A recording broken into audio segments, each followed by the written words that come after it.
And the Vols, this is 104.5 The Zone.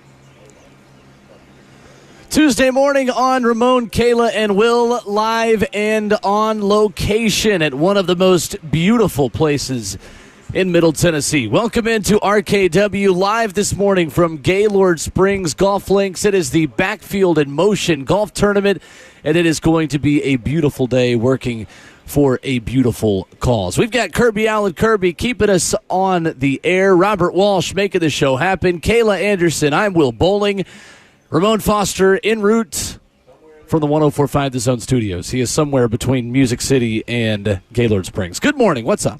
Good morning. My favorite part about this entering the Gaylord Springs area is the drive up here, because it's a long kind of curvy little drive up to the clubhouse, and I just kind of take it in. I'm not going to be golfing out here. Did you golf out here last year? I can't remember. No, I did not. No, okay. I'm not high profile enough as a former Titan or former to be college out here? Football player to grace this course with my presence today. You've golfed out here, though, before, right? Many times. Yeah. Many times. Is it a tough course? It is very difficult. It looks like a tough course, Will. Yeah, it is. It's links style. Correct. So you are less likely to get your ball stuck in a tree or hit against a tree. And you are more likely to hit it on a mogul or a mound that has the ball above your feet or below your feet, which makes for some fun shots. Well, I looked at the list, and I felt like I was cheating or something looking at the list of who's going to be here today, when really I can know that. But a few names I saw: Delaney Walker, Carl Klug, Mark Mariani, just some of the names that former Titans players that some people might know. Solid. Yeah. Very solid. Yeah, it is going to be a great day out here at Backfield in Motion's Golf Tournament. We love working with Dr. Todd Campbell, all of their great causes for helping youth in Middle Tennessee get active, get involved, and you're right. This place is in pristine condition always, and it is fantastic just watching the sunrise above the trees this morning. It really is. T-box. And Kirby Allen Kirby reminded me, get your pictures now because you're going to be blinded by the sun in just a few minutes. And I don't really mind that, though. I'll take being blinded by the sun, Will, any day of the week. Yes. I got my shades, which we don't usually get to pop our shades on in any capacity in the morning show. But, yeah, we're ready to go. We're excited. Coming up this morning, our normal Tuesday lineup of Austin Price at 8:20, of Ron Slay at 9:20. The big news yesterday is the fact that Zay Jones is going to visit the Tennessee Titans. A little bit of a different kind of profile to Tyler Boyd. We'll compare those two as the morning continues today, but another guy with familiarity to the staff. Yeah, obviously he has the connection to Nick Holtz. I'm always going to make sure that I'm saying it right. Nick Holtz, who is a passing coordinator down there in Jacksonville, and obviously now the offensive coordinator here. And I think you actually brought it up when we talked about Tyler Boyd a week ago or so. You mentioned Zay Jones possibly being a guy they could bring in, and then poof, here we go. It looks like they're doing all of their digging on some of the wide receivers that are available in the free agency market. And I don't think it's a bad thing to do that, because you don't know some of the decisions that are going to be made. Let's say if Tyler Boyd is their first choice and that doesn't work out, you have familiarity in a guy like Zay Jones too, who at this point, I just think you need one more body in that room to add some depth there, and just competition like we talked about this week. Yeah, Zay Jones visiting the Titans yesterday. That news coming from NFL Network's Ian Rappaport, who says, again, familiarity with Nick Holtz, Jacksonville's passing game coordinator in 2023. Only 321 yards in 9 games for Jones with 2 touchdowns last year. Dealt with injuries, but actually had an 800-plus yard season. More recently than Tyler Boyd. and had one 2 years ago with Jacksonville, 823 yards and 5 touchdowns. A guy that has done some good things, that has played in a little bit of a different role over the last 2 seasons combined. Zay Jones ranks third in Jacksonville with targets with 185, 1,144 receiving yards, third in catches with 113, and tied for fourth in touchdown catches with 7. Was on a 3-year, $24 million deal for the Jags in 2022. And Trevor Lawrence, if you look at that 2022 season, like you had mentioned for Zay Jones, that was the most recent one with 823 yards, you said, which was pretty decent in his role. And you wonder, too, with that situation, because if you look at what was going on with that Jacksonville Jaguars offense last year, obviously Calvin Ridley a big part of that, but it was a kind of an interesting season for Trevor Lawrence, right? And he wasn't necessarily playing his best football, kind of beat up a little bit. You wonder too, just the production that Zay Jones saw in the 2022 season. I think that's when we saw Trevor come out of the Urban Meyer funk and really shine, and so you wonder just the connection there. Maybe that was more so with Trevor being on his game too. So it's an interesting piece, but I wouldn't be unhappy with that ad. So between Tyler Boyd and Zay Jones, who do you want more? Tyler Boyd. I think overall consistency, is there with Tyler Boyd. I feel a lot more comfortable with his availability because while Zay Jones has kind of been up and down in his career. I mean, you mentioned the 9 games last year dealing with some injuries. He's been pretty consistent, though, in years prior. I think the 2019 season was a little bit interesting for him, spending time in Buffalo and Oakland. But, yeah, I would say Tyler Boyd, just with familiarity with Brian Callahan, I think just being the pro that he is, I think we more know so about that. And the biggest thing is availability, because I think he'll be available. All right, so Ramon Foster has graced us with Here his he presence this morning. Coffee in hand. He's got the hat on to protect himself from not only the sun, but also the haters. Good morning. Welcome. Good morning, gang. Yeah, what an adventure. Do you live close to here, though? Man, I'm closer to here. Okay, that's what I thought. Way closer than the studio. Yes. I am tripping this morning, I wouldn't man. say you're close, but you're definitely closer. I'm closer, Okay. definitely. Okay. Oh, my gosh. Creature habit, man. I got up this morning, had so much time. I got out the house way earlier than I usually do, which I was like, yeah, Mom, you crushing the day. And I was like, man, okay, cool. Get to the studio. Stopped at Starbucks, picked me up some. I actually went inside Starbucks today, too. Did you? Yeah, I went inside. Look at you, extra time. Listen, like Lil B cooking this morning, okay? Right? Like ran this weekend with the chef hat that Burks gave him. Cooking this morning, okay? And then I'm hit my playlist this morning. I'm vibing. I'm talking about good vibes. Like, okay. Like, what was the playlist vibes? I got one that's called Get Going. Okay, I love it. I got a bunch of hip hop in there, some new stuff, some stuff that I just genuinely listen to. It's like, how do you learn these songs? Well, I play the same songs over. Okay, anybody like that? Right. Y'all like I that do too? that. That's where I'll I get am. into a groove sometimes. And that's where I was. I was catching a real good groove. Okay, and I was like, man, traffic good. Didn't really have anybody breaking that much. Y'all know I'll complain about traffic at any point in time I can. Okay. Besides that, I come in and I get off the exit, 209A. Okay, is where I was, the Montbrand exit. If I'm not mistaken, that's where we are, going into Music Circle. And I'm going to be real. I pulled up, got a green light, then got another green light to turn left, right past the hotel. Y'all know exactly what I'm talking about. And you're cruising at this point. You're hitting green lights. I'm hitting everything that needs to be done right, okay? I'm on point with all of this. And I pull up to the studio. And I'm going to be real with y'all. I trash talked y'all. I did. You really? I legitimately. First one here. Oh my gosh! I trash talk y'all. I was like, look In at this him. scenario, you even beat Bert to the studio too. That's what I'm saying. And I'm looking like, man, I am cooking. And then I pull up. I had one of these. I had a song. I'm on one. I had that playing by, I think it was Future and Lil Durk. I'm on one. It's the name of the song. Okay. I hop out the truck and I'm walking. I got 2 coffees in my hand. I said, oh crap. I said, oh, crap. And my world fell down at that point. And at that moment, I realized he who was first will be last, okay? And he who was first at the studio when no one else is there is late. That's what I was this morning, okay? I'm surprised you made it during the first segment, to tell you the honest truth. Let me tell you. Yeah. Cops, plug your ears. And let's just say, I didn't realize Briley's only 55 miles per hour, okay? Let's just put it that way. That's correct. I didn't know that either. Kirby said it's only for tourists. Yeah.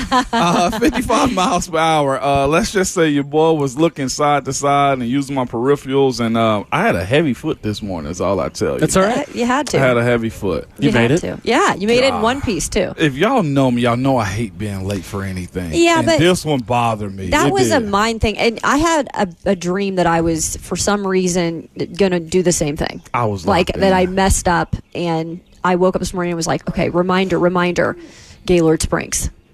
Didn't register, not even one bit. Because you were already in the groove when you woke up. Did not register one. I got my workout clothes on already. I got to do this. Oh, my gosh. I was on Mars at this point. 10 gassers in the next break. We'll be just one. Yes. 615-737-1045. Our number. Austin Price at 8:20 this morning. Ron Slay at 9:20. We'll be talking a lot about Tyler Boyd, Zay Jones as the morning continues, comparing those two wide receiver options for the Tennessee Titans. And coming up, we had Matt Harmon on yesterday of Yahoo Sports and the Reception Perception. And he had some interesting things to say about Treylon Burks, which we'll talk about next.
Couple of wide receivers to talk about. The Titans are interested in on this Tuesday morning edition of Ramon, Kayla, and Will. 615-737-1045. We have not been this hard since we were 16. Not been going this hard since we were 16, as they would say in that song. Ramon Foster, Kayla Anderson, Will Bowling here from the Backfield in Motion Golf Tournament at lovely Gaylord Springs.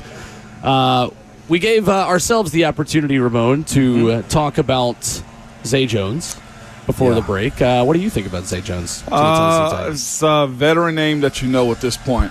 Seeing how he fits in the offense depends upon his health. Can he bounce back after a year he had in Jacksonville where he had a couple of injuries? His role will be exactly where you expect Treylon or below, essentially, is where I'm at with it. A 3/4 is the way I view a guy like him, a guy that somewhat moves the chains, sure hands, just somewhat makes it happen. He's a nice trinket to the offense is the way I look at a guy like him. But he's a big enough name and been in the league long enough to where he would press a guy like Treylon and the guys behind him is the way I look at it. I think you throw him in a bubble, you got him, you got Treylon, you got NWI.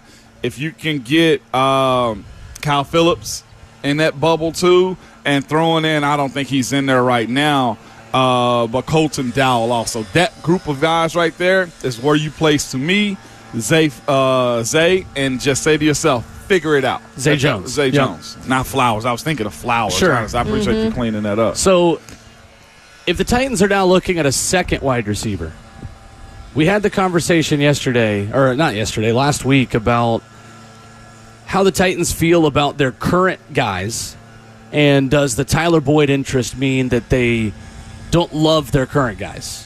Both, all of us kind of said, doesn't really mean much for Treylon Burks. If they're looking at a second guy, does that change your answer at all? No, it still doesn't change my answer. When you look at this team, again, it's composed of a bunch of the last 10 years group, right? You have that. You got to find guys that also fit your offensive scheme.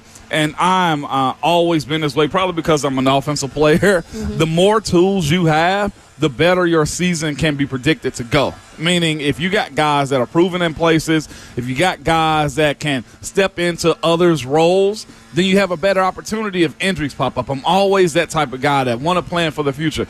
What kind of safe falls do we have when it comes down to if D-Hop is out? What kind of plans do we have in place if Tony Pollard is out? What about the backup offensive lineman at all time? It's one of those positions I feel like at most times, and football is a high injury risk type of sport. You got to plan for that. And I think just getting the more of these pass catchers too. Remember in years past, Will, it would be we're signing another tight end. It would be another big running back to supplement for Derek. And I think now it's new to most of us to where we're realizing the majority of the league is they have a big room of wide receiver. May the best man win. This is no surprise that they're looking to add to this room because, first and foremost, I think to have competition, especially, during training camp, and to have that depth is such an important thing in, like you were mentioning, this day and age in the NFL. And specifically with Brian Callahan, this is not Mike Vrabel's, staff and this type of offense. Like, this is Brian Callahan who, when he first came here, said the biggest thing for him was to add playmakers to this team. And so for me right now, looking at what they're doing, I just feel like they want a little bit more in that room, whereas a position that they're trying to make it the best and the deepest for their quarterback, who is in a crucial situation this year and trying to prove himself. So I think, if anything, they're trying to give him as much help as possible. And you're right. I remember, I think it was the season Julio Jones, they signed him, and we were looking at the depth of the wide receiver room during training camp, and we were like oohing and ahhing how many that were there, and the depth, and there's some talent there, some young talent, you got some veteran talent, and then in a snap of a finger, half of them were gone, right? Either injuries or they just weren't performing. So I think it's no surprise that they are still looking. And I think it's a good thing, too, right? Because Tyler Boyd is not 100% going to be the guy who's going to sign here. We don't know that yet. So at least get somebody else who you're familiar with in terms of Nick Holtz, and he knows what maybe Zay Jones is as a player.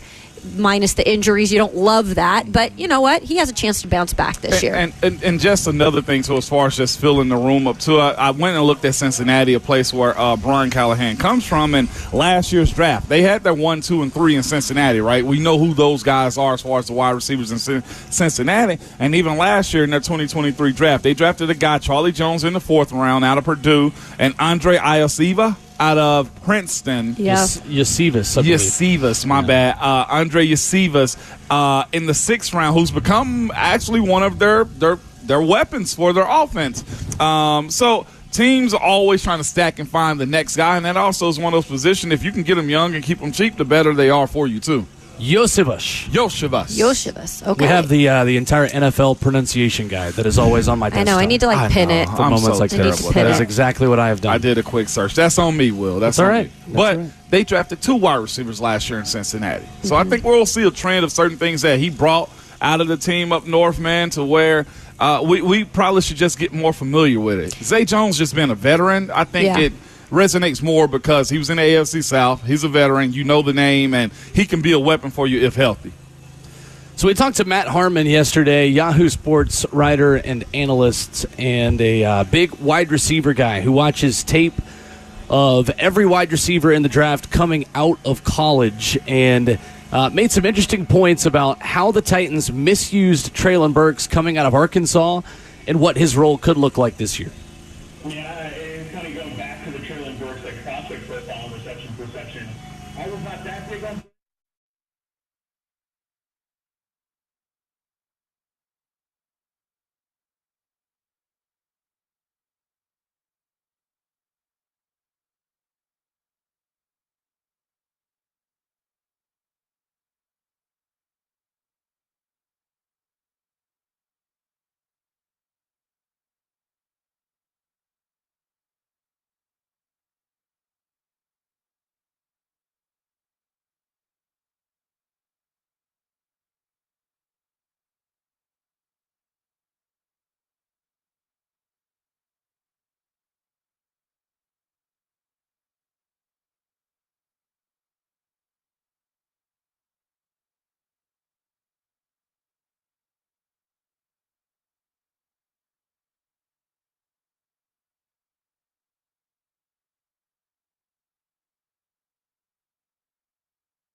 Whole new additions, a whole new deployment from what he's done in the NFL.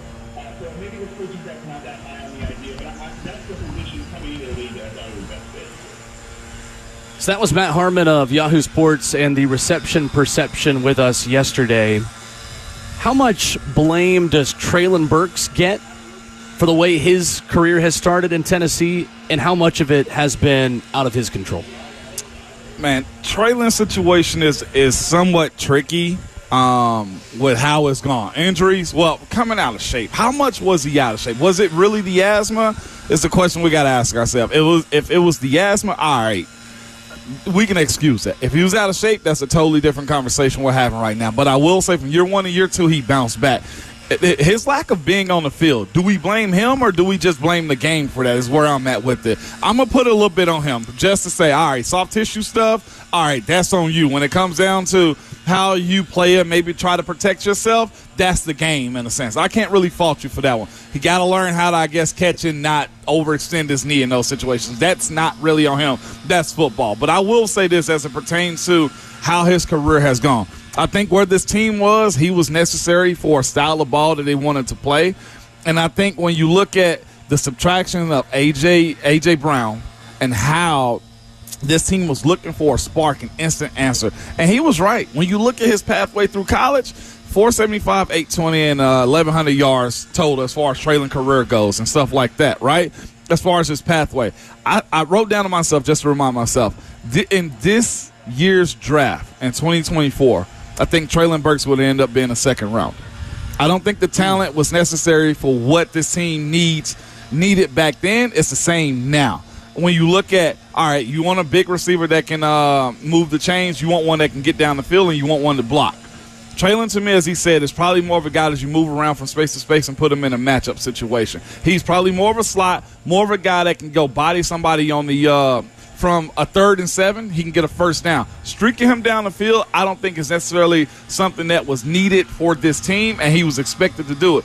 50-50 balls are also, deep balls are 50-50 balls too. So we got to look at the protection. We got to look at the probability of catching those balls, and we got to also look at his availability. So I think it's everybody included in this. And then I'm going to say this. It's probably more to this style of offense that they was running, too. It was so obvious, man. I think we all knew when they was going to drop back and throw a play action, and there's only one wide receiver in this Treylon. So I'm blaming a little bit more on the team and the offense, and then I'm also probably putting about 35% on Treylon for not being in shape, whether they hit the asthma or not, and just the availability aspect of it. That goes to the player, too. He's played in 22 total games in his 2 seasons here with the Tennessee Titans, so 11 games in each season. I had mentioned it before, just 1 touchdown in both of those seasons. But I do feel like being drafted by the Tennessee Titans, with everything that surrounded it, with the trade implications, you get rid of a star like A.J. Brown, you're coming to an offense where they just didn't utilize a lot of their pieces correctly, except for, obviously, the king and Derrick Henry, because that's what this offense was surrounded around. So I think it was, overall, when you really look at it, it was kind of a bad situation for Treylon Burks to be drafted into in terms of the type of team he was going to and possibly how they were going to utilize him, when really what he was doing in college was a lot different than how they were utilizing him here in the past 2 seasons. And not only to mention, they did go through 2 different offensive coordinators in both years. So Todd Downing in that first year that Treylon Burks was here, and then obviously Tim Kelly in this last season where he never kind of got his foot up off the ground either. So I think part of it is just the placement of where he ended up and not being able to utilize him to the best of their ability. But then he also came in, with the asthma issues. He was out of shape, and I do think that kind of sets a tone when you're coming to an organization and there's everything surrounding you. And then it was, for me, I just go over and over again with the injuries. I know half of them weren't his fault, and the concussions included. But when you're just not able to get into that groove offensively because you're not in games consistently trying to build on your play, that's going to hurt your play. And then when other people are stepping up, it is what it is. He's been put in this category, unfortunately, and it's hard to dig yourself out of that 2 years into the NFL. What is then a fair expectation for a first-round pick at wide receiver? First-round pick? Man, a solid 4 years. And that may just be an average of about 800 yards a year. Now, the ones that become superstars like Jamar Chase, Justin Jefferson, you see them in year 1 for the most part, right? Mm-hmm. If you're not jumping out of the gate like a Chris Olave, right, like those type of guys, then I say a first-rounder, you at least have a consistency to your game. That's the biggest issue with Treylon. There hasn't been a level of consistency that makes him believe that he's going to get his 5th-year option picked up. The biggest thing that can happen for him right now is for him to have a monster 3rd year, because the entire narrative, to Caleb's point, changed, Will. I also look at, and you're right, Ramon, there are some receivers that you just know, I feel like that they're going to be superstars. They'll show you. They'll show you, and they'll show you right from the start. But with a guy like this, you're still a first-round pick. Obviously, the Titans saw something in you to say, hey, you could be a contributor in some sort of a way. You look like at a guy like Jackson Smith and Jigba, right? The Seattle Seahawks took him 20th overall. And this wasn't a guy that is an instant superstar, but guess what? He's contributing in that offense, and he has been there for him. He had, 63 receptions, 628 yards in his first year with the Seahawks. I think that's good for being a 20th. 628? Well, I'd say that 800 yards is the expectation if you're But walking I in think with. they utilized him well in that offense when they needed to. If you're walking into a situation, to me, with an established quarterback as a first-round pick wide receiver, 800 yards. And that's what I think it's difficult to evaluate first-round pick receivers is odds are if you have a high first-round pick to take a receiver, your quarterback isn't very good. Right. And that's what makes it difficult. Right.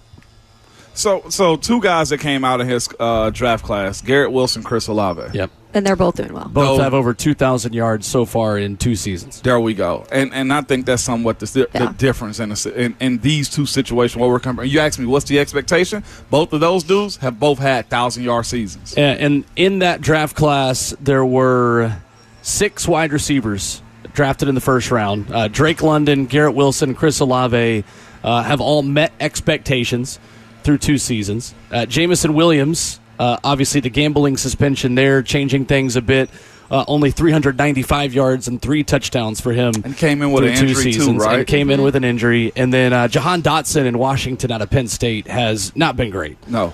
Just over 1,000 yards in 2 seasons combined.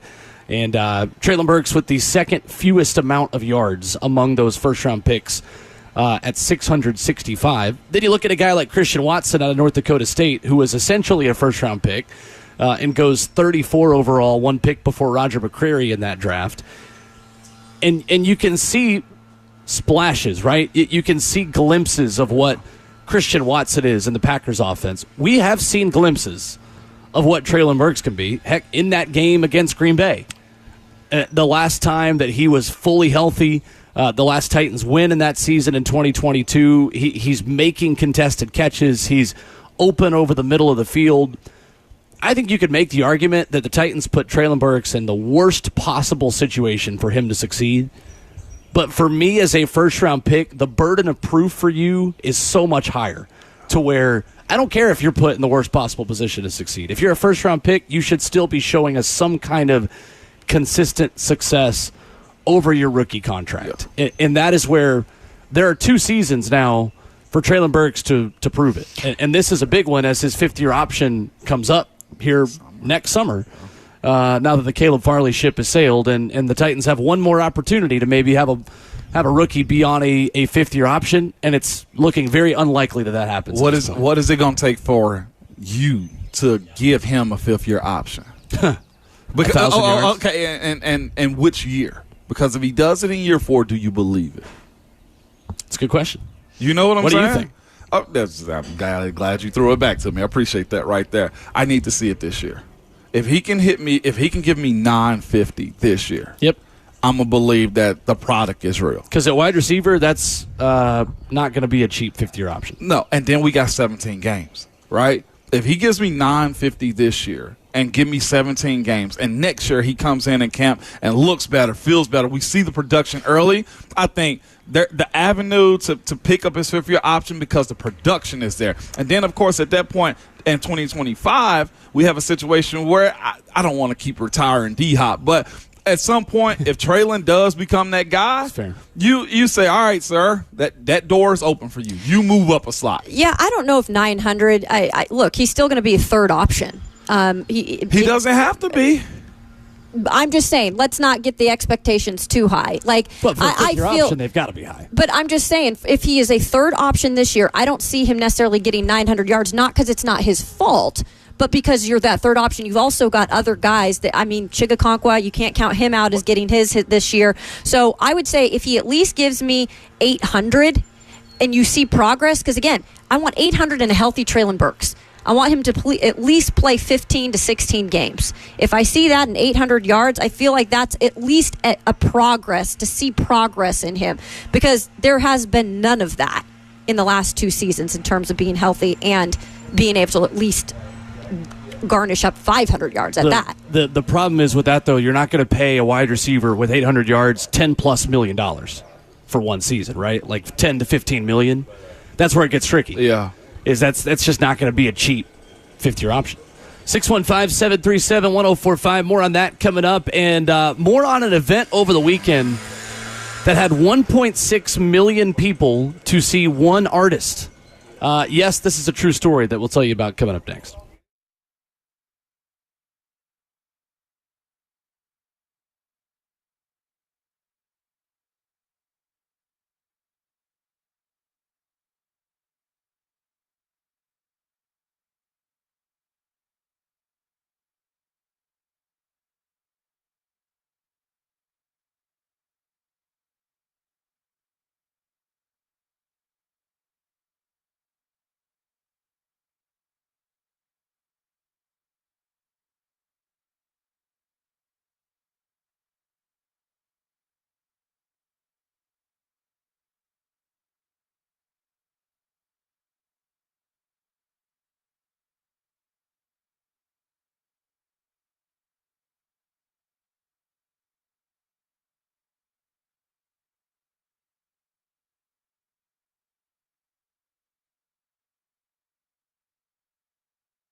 Tuesday morning rolls on Ramon, Kayla, and Will. RKW. Coming up in 15 minutes, anonymous coach season continues. We'll tell you what one ESPN.com writer says coaches are anonymously saying about Titans defensive tackle Tavondre Sweat. And another option there as well on who the Titans would have picked if J.C. Latham and Joe Alt were both not available. We've got that note for you this morning as well. 615-737-1045 live from Gaylord Springs here for the Backfield in Motion Golf Tournament. Over the weekend, guys, there was an artist that did a free concert and hosted one of the biggest crowds for a concert ever. 1.6 million people were at a Madonna concert in Brazil over the weekend. Did you guys see this? I did not see that. I just heard about that when I was going through the rundown. The picture of this crowd is one of the most ridiculous things I've ever seen. So 1.6 million. The economic impact was estimated at $49.5 million. Copacabana hotels were at 98% capacity, and Rio airports had to handle 170 extra flights for 1.6 million people. This is the largest concert of Madonna's career. Wow. As well as the largest audience ever for a standalone concert by any artist, and the largest crowd for a female artist in a single one concert. Is it bad that if you played me a Madonna song right now, I would not be able to tell you it was Madonna? As much as we know about her, I could not name you one Madonna song. Oh, I grew up with it. Not a single one. I couldn't name you one. She's Material Girl, Like a Prayer. Oh, yeah. That's my first ever karaoke song I've ever sang. Oh, my gosh. Like, she's more of an item than an artist to me. Is that okay item to or say? icon? I would 100% icon. agree. I give her she's more of an icon than an artist to me. And I guess to be an icon, you got to be an artist. But I'm with Will. Like, I know more about Madonna's personal life probably than I do her music. You just know about being a prima donna. Prima donna. Right. Like, some of the stuff she dated Charles Barkley. Tupac and her dated, I think. I didn't know either of those. Guy like, Ritchie. Guy Ritchie. Like, I know more about this than I could. I couldn't tell you one album. I'm going to guess one, though. Mm-hmm. She probably has an album named Madonna. I don't know. A self-titled Maybe. game. I mean, a self-titled album. There might be. You don't know the song Vogue. Come on, Vogue, let your body move to the music. That's like a staple. Swing and a miss for me. Yeah. Wow. Well, she's 65 years old. I ain't dissing her, though. I'd say if you're an artist who's had a career and you're still 65 and performing and selling those many tickets and boosting the economy that much, you probably have had a pretty damn good career as an artist. Oh, there's no doubt she's had a good career. Yeah. I've never heard of any of her songs. Yeah, I'd say the early Madonna is the only listening that I would do was early Madonna. Where's the everything cutoff? after, I would say probably when she started making music, like with Justin Timberlake. I think she made a song. American Life? I think I would probably pass on anything after 03, but before that, I'm all about the Madonna. Okay, so her first album. Pretty much. Self-titled Madonna. I was right. So, This is not some big There you revelation go. that you've made. This is most big artists. Madonna. Some kind of album that is just self-titled. That's all I could tell you. Like, I couldn't tell you who her rivals are, like who she was going up against. Was she in her own world, Kayla? Kind of. She was kind of her own thing. She was her own thing. She's kind of always been her own, like, entity, right? Like, she's just so different and just that much of a, like you said, now you can call her an icon. But I think she just did things different and didn't give a you-know-what. Okay. And so that's what put her in a different category, right? Yeah. Yeah. She kind of did her own thing. Like the Like a Prayer video, like that was very controversial. If you look up stuff about that, you can read up on it. But that's the kind of stuff she'd do where she didn't care. Okay. Yeah. I had no idea. They sold 600,000 tickets in one day for this show. It had sold 1.2 million tickets by last June. Gets up to 1.6 million. All I see in this is Swifties just saying, bet. Yeah. Right. Watch us work. But at what time, though? I don't know. Yeah. She got to get a look. Who would you see in a crowd that big? Who would I The go see? one artist that you would go see with 1.6 million people. Because where do those people go to the bathroom? Like, what are they eating? Like, where do they park? I don't. I have so many follow-up Where are questions. they going to the bathroom? Probably about right there. How you watch an artist with 1.5 million of your closest friends. So who would you see in a crowd that big? The ones I want to see have passed away in Mine a crowd too. that Okay, well, big. dead or alive. Mine too. Who would Dead you or see alive? in a crowd Mike, that big? Jack, and Prince. Tupac.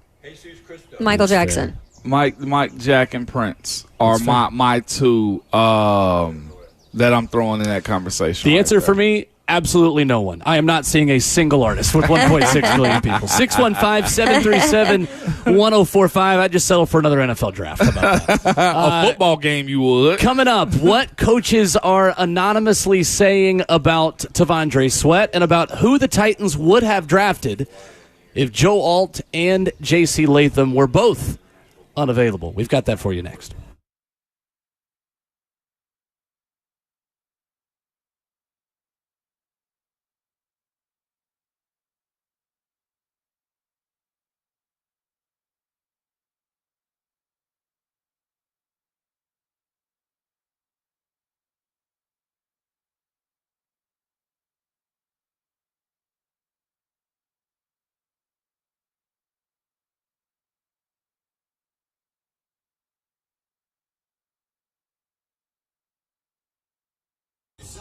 On 104.5 The Zone. What's going on? It's Will Bowling. Are you thinking about replacing your air conditioning unit? Well, hey, if the answer is yes, then call the expert team at Lee Company today. You got to ask them about their current special financing offers. Your heating and air conditioning system not only keeps your home comfortable year-round, it can also help enhance the quality of air around you and for your loved ones as well. And you can't wait until your own system breaks either because, look, when it breaks, it probably means it's 80, 90 degrees outside. You don't even want to go a day or a couple of hours with air that is that warm blowing through your home. You got to have Lee Company. Take a look at it today. And right now, they got a great deal for you. You can get $1,250 off the price of a new air conditioning unit. That's $1,250 off the price of a new AC unit. So give them a call, 615-567-1000, or visit them online at leecompany.com. 615-567-1000. That's Lee Company. All you need.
Trending now at 104.5 The Zone.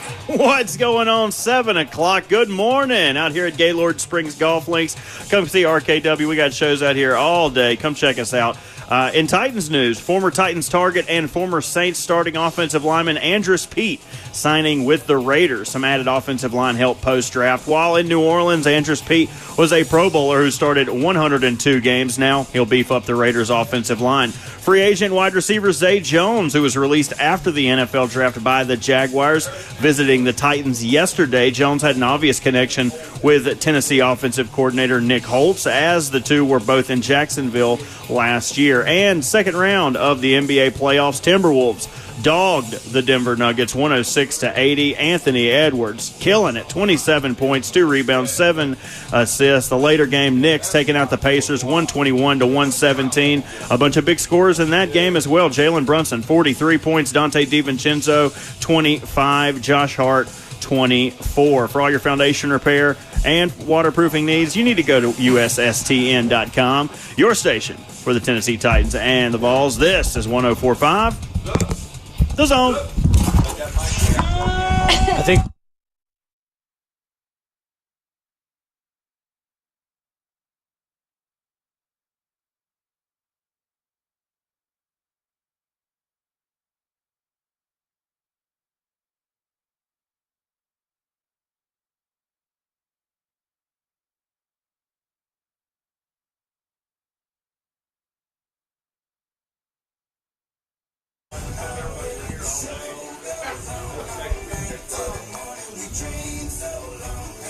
$7 a.m. in Nashville as we broadcast live this morning from Gaylord Springs Golf Links. It is the Backfield in Motion Golf Tournament, here for a great cause, along with some superstars that are going to be teeing off here in the next couple of hours. Backfield in Motion seeks to educate, engage, and empower at-risk youth to reach their maximum potential intellectually, socially, and emotionally, while becoming significant contributors to an ever-changing and challenging society. These guys are awesome. Visit backfieldinmotion.org to see how you can get involved, helping youth, students, 300 students throughout the school year get involved with sports, with after-school programs, and we are grateful to be here once again here at Gaylord Springs Golf Links. Ramon Foster, Kayla Anderson, I'm Will Bowling. Robert Walsh is here, Kirby Allen Kirby, Mac Morey back in our 104.5 The Zone studios. And this morning, guys, on ESPN.com, anonymous people around the league says the Tennessee Titans would have taken Malik Neighbors had J.C. Latham and Joe Alt both been off the board. True or false, fact or fiction? Do we believe this? I believe it. 100%, I believe it. There ain't no other way around it. That's the best prospect left at that point right there, Will. Call me boo-boo because I'll be a fool for that one. I believe it. I believe it, too. I think that it was clear that they were just looking for particular guys that either it be a wide receiver or offensive lineman. They were just taking what was best at that point in terms of a blue chip player. And I don't think it would have been any surprise if they would have taken Malik Neighbors, because I truly feel like, and you saw how much they vetted him during the process, I feel like they really did feel like he would be a perfect fit in this offense.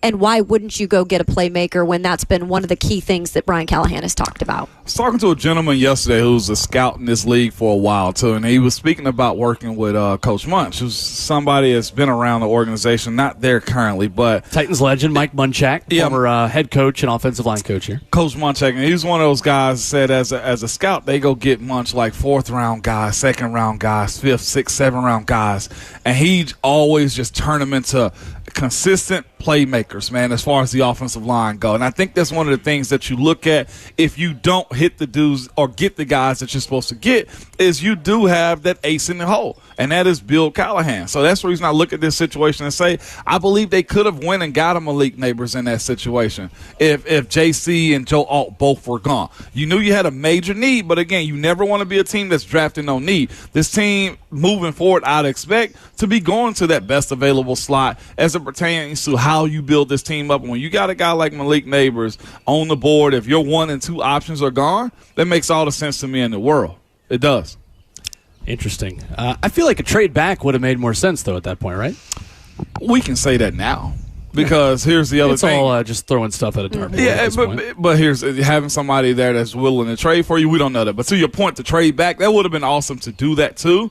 But at that point, if JC and also if JC and Alt are gone, I think Malik would be the next guy. How did it go this year? Malik then Rome?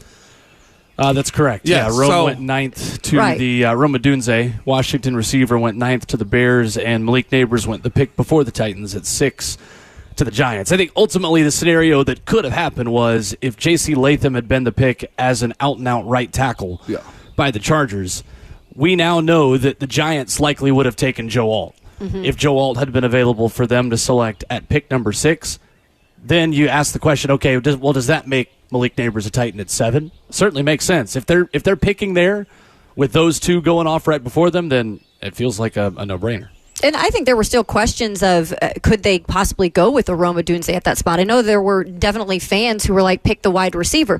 That also goes to show they had specific players that if they were available at that point, they wanted a specific player over necessarily a position, right? Yeah. And so I think that goes to show they really did love J.C. Latham, because for them, it didn't matter that he wasn't a wide receiver because there were wide receivers available at that point, specifically Rome Odunze, that's considered probably one of the top picks here in the draft. He is, yeah. Right, and who's going to be probably a first-year player. But, yeah, it just goes to show they still believed a lot in J.C. Latham, whether he be right or left in the future. And you look at the profile of these guys that they said they liked and vetted a good bit through. I think looking at them, in my personal opinion, Rome Odunze got a lot of edge to him and dog to him also. But if you're asking me at the end of the day, who am I going to take in a gladiator fight, it's probably going to be Malik Neighbors. It's just the way I see it. The athletic side of him, his playing in the SEC, say what you want to about that one, the SEC component of it, consistently being a guy that made plays where you can get in and out of his breaks, I feel like quicker than most guys except for Marvin Harrison Jr. His acceleration was there. I think you were looking for that. I hate to even say it and correlate it to it, but you looking for a template that he drafted, what's his name, from Jamar Chase in. They went for a guy in Jamar Chase that was good inside, good outside, can get in and out of his breaks, and can get down the field for you also. And when we look at a guy like Jamar Chase, you say to yourself, yes, he fits the profile of having some edge and having the ability to be a dog for the Cincinnati Bengals. And that's no slight to the other guys in that draft class that went before him or that came after him. Garrett Wilson and Chris Olave, very good wide receivers. But as far as like edginess to the three, I'm probably going to take Jamar Chase out of all three of those guys first, which is how it unfolded. There is also more intel on what coaches are saying about T'Vondre Sweat. And this is from ESPN's Adam Rittenberg, who writes this on ESPN.com last night. A Big 12 defensive assistant saying, T-Sweat, if he can ever get in shape, he'll be good. At 366 pounds, a Big 12 coordinator said there are some big question marks on him. Not athletically, he's huge, but just doing dumb bleep from a Big 12 defensive coordinator. Well, first of all, look, these are not names connected to any of these people, right? So it's not like you can say, oh, yeah, that was, somebody who is really close with the Texas program and knows a ton about T'Vondre Sweat. Like, these are obviously people who are close to the situation, playing or coaching in the Big 12 and have seen him on numerous accounts, but they're not within the program. And I think it's hard to listen to a lot of outside noise, at this point about T'Vondre specifically, because he's an easy target.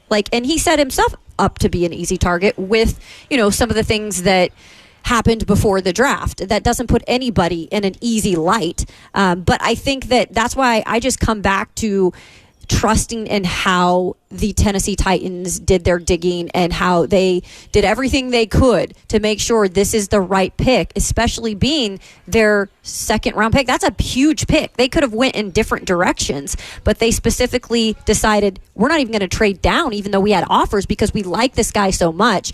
That's why I'm trying to not listen to the outside noise with this situation in particular, because I think he's an easy target right now to say, hey, there's a lot of things that are question marks about this guy.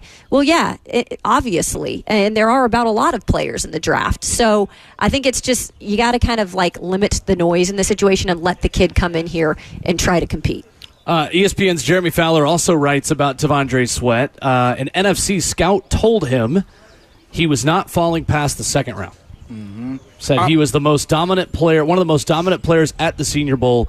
Somebody would have taken him, and I think he's contrite about what happened with the DUI. I'll say this. I actually love the talking.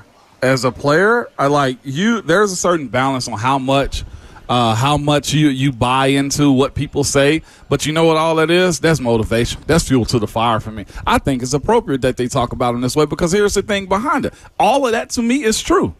As far as him being a goofball, he owned up to that. He said he had to mature. As far as the weight situation, he has to also tackle that and be on top of that from day one all the way until he retires, okay? All of that plays a part into T'Vondre Sweat's the success in the NFL.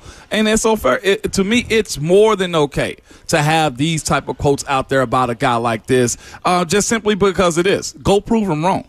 You have all the talent. I don't think those were slights in saying that, hey, he's not a good player. It is if he does these things. And the best thing about him, he knows that sometimes public acknowledgement and shame makes you a better person and player. It just does. Think about it. You get embarrassed when people say what you can't do. It's more or less, well, watch me.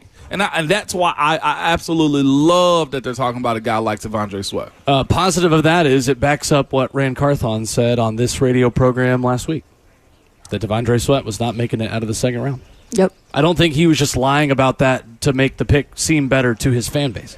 And I think people question that too. Absolutely. You know? And it's well, I don't think Rand's going to come here and go out of his way to say they didn't do it for a reason, right? Because they didn't think he was getting out of the second round. What did Fowler say again about that? He talked to an NFC GM? An NFC scout said about T'Vondre Sweat, and I quote, he had the DUI, but he was not falling past the second round. He was one of the most dominant players at the Senior Bowl. Somebody would have taken him, and I think he's contrite about what happened. And again, NFC scout, this is not just now someone within the Titans organization also saying the same thing that Rand Carthon said to us on the show last week. This is not AFC scout. This is not AFC general manager or AFC executive. This is someone who had a similar evaluation as the Titans about T'Vondre Sweat. I'll just say this before we go into it. The thing you love sometimes has some dirt about it, has some filthiness about it, right? The NFL has some filth about it. If you got talent, they will excuse a few things. And I'll go 2 years ago. Jalen Carter had a very public situation happen at Georgia. What pick did he go again, Will, or how top? It was top 10? Number 8 overall. Yeah, he was. He was right at the top. Number 8 overall. The thing that you love and support and watch on Sundays in the fall has some filth about it, just like every other thing in your life, I'm sure, too. And when it comes down to T'Vondre Sweat and his situation, we're talking about a DWI in which he got clipped from the backside. And, again, his vehicle got hit and rolled over 3 times in this. He was illegally driving. Yes, he should have got a Uber home. But he was more of a victim than he was more guilty in this situation right here. And number 9 overall pick. Number 9 overall. Carter. Yep. 615-737-1045 live from Gaylord Springs Golf Links. A gorgeous day here at the Links for a great cause. Backfield in Motion's charity golf tournament. Coming up, we will give you the latest on the Titans' pursuit of another free agent veteran wide receiver in Jacksonville Jaguars wideout Zay Jones. And we'll compare him to Tyler Boyd coming up next.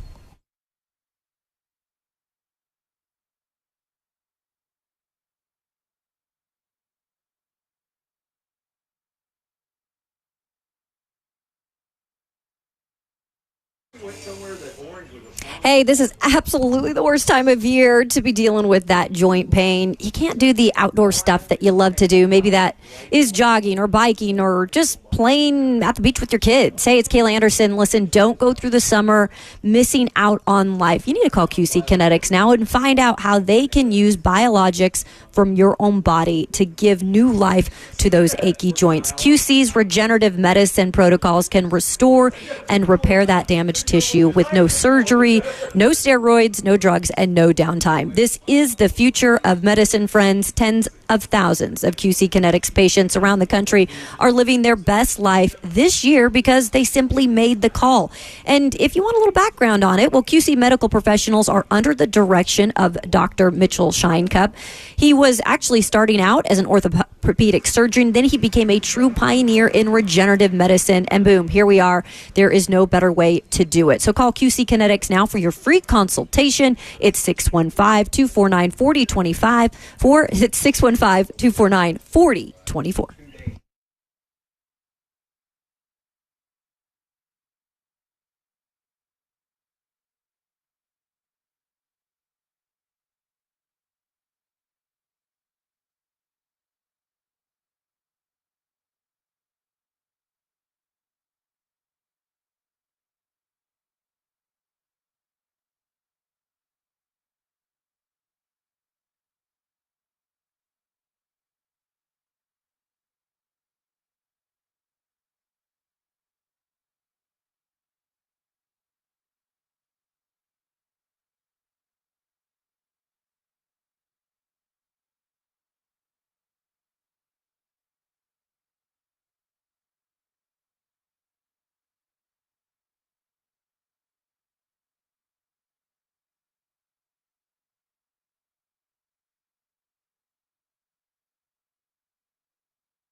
Hour number 2 on Ramon, Kayla, and Will, RKW, brewed by 8th and Rose, live from Gaylord Springs Golf Links. Hanging out with Backfield in Motion for their charity golf tournament today. Backfieldinmotion.org, how you get involved with them. An extended learning program dedicated to at-risk, low-income students of Metro Nashville Public Schools. Serves 300 students throughout the school year. Funded by government grants, nonprofit foundations, private donors. Backfieldinmotion.org, how you get involved with this great cause. Ramon Foster, Kayla Anderson, Will Bowling, Robert Walsh here on site with Mac Morey back in our Midtown studios. Zay Jones and Tyler Boyd, guys. Different profiles, a little bit different wide receivers. Zay Jones, 29 years old. He'll turn 30 next March, so entering his age 29 season. We should throw Bert a headset because he is an ECU Pirate. He as well. What What stands out about him and what makes him the most different from Tyler Boyd in your opinion? About Zay? Man, just being honest with you, he fits a 3/4. You know exactly what his role is going to be. Well, To me, Zay Jones doesn't necessarily move the needle as much as a Tyler Boyd. Why not? Because of the offense and the role he played in it. His biggest year was last year. I think you get more consistency. 2 years ago. 2 years ago, yeah. My bad. You get more. You've seen more consistency in a proven commodity in Tyler Boyd than I think you can out of Zay Flowers. If Zay Flowers comes in and disappoints you, you're going to be like, all right, well, we figured that's just what it was going to be. Tyler Boyd, I think, has a very higher expectation, than what Zay Jones can provide for you, to me. That's where I am on this one, Will. Level of consistency, yeah, but I think he's a tier below where Tyler Boyd is. Yeah, it's not a crazy comparison in terms of, I think that you would be way more happier with Tyler Boyd on this roster to play an actual role and to get production out of. And I'm not saying to slight Zay Jones at all. I think that's a guy that has experience, lining up in the slot, also as a wideout. So I feel like in situations like that, he could be used in versatile situations, and if somebody went down, let's say.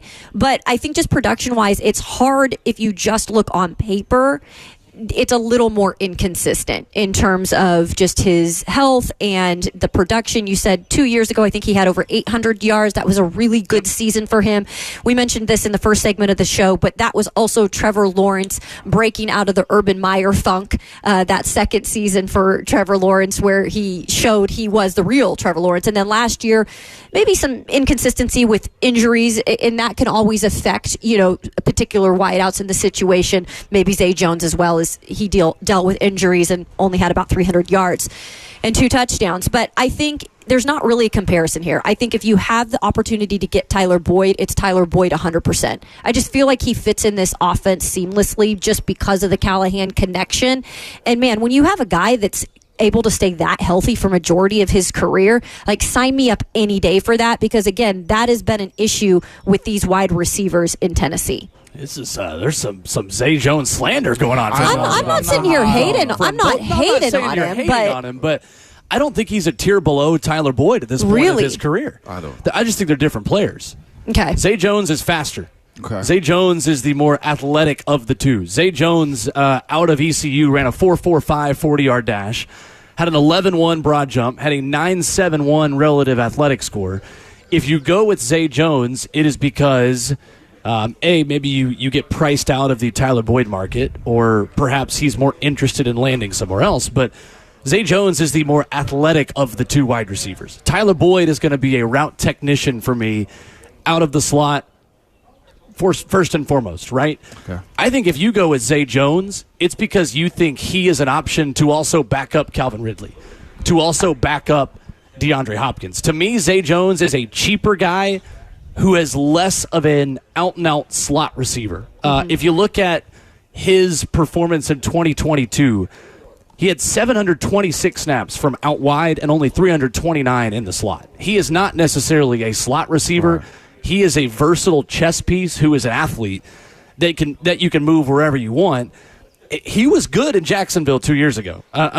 15 starts in that season, 16 games played, 82 catches for 823 yards. I would rather have Tyler Boyd because I think this team needs a route technician slot wide receiver more so than it needs a Zay Jones who can play a little bit of everywhere. But I am not out on Zay Jones just being an athletic guy who can run a 4.45 from inside or the outside. Yeah, and that's why I said if you're going to take one, I'm going to take Tyler Boyd. Look, I'm going to take Tyler Boyd. I just explained why, but I'm not going to sit here and say, well, if we sign Zay Jones, like this is an awful sign. No, I mean, you need competition in that room. You're right. I mean, he is kind of more of a speedy option. If Calvin Ridley went down, like we mentioned, the versatility, this guy can play inside or outside. So I wouldn't be opposed to it by any means. Plus, he'd be cheaper. But if you have the option to get Tyler, I feel like that just solidifies that slot position, which we think there's a huge question mark there because we don't really know what they're doing with that. I'm also have a reality check on myself too. I feel like we did this last time as it pertains to Joe Alt. Everybody in the draft, right? We got to get Joe Alt. So I'm going to pull back a little bit on the Tyler Boyd conversation just a little bit and just take Zay Jones for what he is also. So to me, you say he's inside, he's outside, Will, as it pertains to him being more of a Calvin Ridley 1B more than anything. If that's the case and you have the ability to bring on a guy that fits that mold to where you can say we can have two of these guys that can press the defense because of their speed, because of their shiftiness, then I'm all in on it too. I understand why you bring in a guy like Zay Jones. Again, he can catch. My thing with him is where has his involvement been in the offense? Has he always just been looked upon as just, hey, you're just the number 3 guy, we'll get to you when we get to you? Or his ability to get open is one of those things where you say, all right, it took him 121 targets on 82 catches, Will, and that one big year that he had to get him over 823 yards. Most guys that get 121 targets for the most part usually have about 1,100 yards when it comes down to their season. So his ability to either separate or get open or drops is something that we got to figure out if we look more into his film. And he had 8 drops in 2022, only 1 drop last season. Okay. And he sustained an injury in week 2 last season that kept him out for most of the year and had 2 different stretches of missed time. But in 2022, to your point, Christian Kirk had 12 more targets than Zay Jones did, and Christian Kirk had 1,100 yards. Yeah. To your point, 133 targets, 84 catches, 1,108 yards. Is there a scenario where if the Titans go with Zay Jones, are you telling yourself, does this mean Calvin Ridley can play a little bit more inside? Does this mean DeAndre Hopkins can play a little bit more inside? I think you can make the argument the Titans' offense gets a bit more versatile and the wide receiver room can be used in some different ways if you go with Zay Jones instead of Tyler Boyd. But that's what they're looking for in this offense. Because Tyler Boyd's a slot receiver. Yeah. Right. Tyler Boyd's not playing much outside. But they're looking to move these guys around. Even Calvin Ridley said that in one of his pressers in many interviews that he did when he first signed here is move me around everywhere. Just get me the ball. And I think that's I'm talking about a huge transition to what we've seen offensively for this squad over the last 5 to 8 years, probably when it comes down to this offense, is having the ability to where you can flex guys in and out, move them around. And then, of course, I've been mentioning for the longest, man, when it comes down to how the running backs that you've added to this team. You got a team full of pass catchers. And I think when you look at a guy like Tyler Boyd who can move around, Calvin Ridley who can move around, if you can get a Tyler Boyd also, you set people in positions to where there's a multitude of routes that you can run at any point in time. And the best thing that you have to look at with these guys is what is their pass catching like? When it comes down to a guy like Zay Jones, to me, again, I will question, all right, where is our production? You've been in Buffalo with Josh Allen. I get that you ended up getting, I think, traded to Oakland or moved to Oakland for a year or two, but that, along with his availability, are things where I would question and say, all right, I'm going to fit you into a wide receiver 3, possibly 4, depending on what you do. He wouldn't be a big of a threat to Treylon, to me, as Tyler Boyd would be to Treylon. In one of his seasons, he was there with the Peterman. He was in Buffalo before Josh Allen. Yeah, he was drafted by Buffalo. 2017. I just want somebody who's available. Look, to me, availability, we hear it all the time, best availability, and is able to contribute to a team that clearly needs to refresh this offense, and that's what they're doing. And I like the unpredictability aspect of it if you get a guy like Zay Jones and you can stay healthy. I think that's exactly what this Tennessee Titans team is looking to do. If you can interchange your parts, and we've seen what they've added, and like you mentioned, Tony Pollard and Tajay Spears in the backfield and being able to interchange that. I mean, even utilizing Chigakonkwo even more than he's been used in the past, because I think he's finally out of his own head. So, again, I would not be unhappy with the signing, but I do feel like Tyler Boyd is the more proven commodity. But, yes, I understand he wouldn't be as versatile if you signed him. He would kind of primarily just be in that third slot position. We talked to Matt Harmon yesterday, Yahoo Sports, and the reception perception about Calvin Ridley specifically. And from the perspective of someone who watches film on every wide receiver coming out of college, Matt Harmon likes the fit here with the Titans quite a bit. Yeah, look, the reality with the contract is what it is, right, in terms of what they paid him and people's reaction to that. Anytime somebody gets paid more than what they were, the general public was expecting them to get on the open market, there's always going to be a reaction or, maybe an overreaction if you want to go that way. But for me, like looking at this Titans receiver room prior to the addition of Calvin Ridley, I still think DeAndre Hopkins is a very good player. I think he's an awesome option to have out there as your X receiver, a guy that's going to line up on the line of scrimmage and win against press man coverage. I've always thought his separation ability was a little underrated during his peak.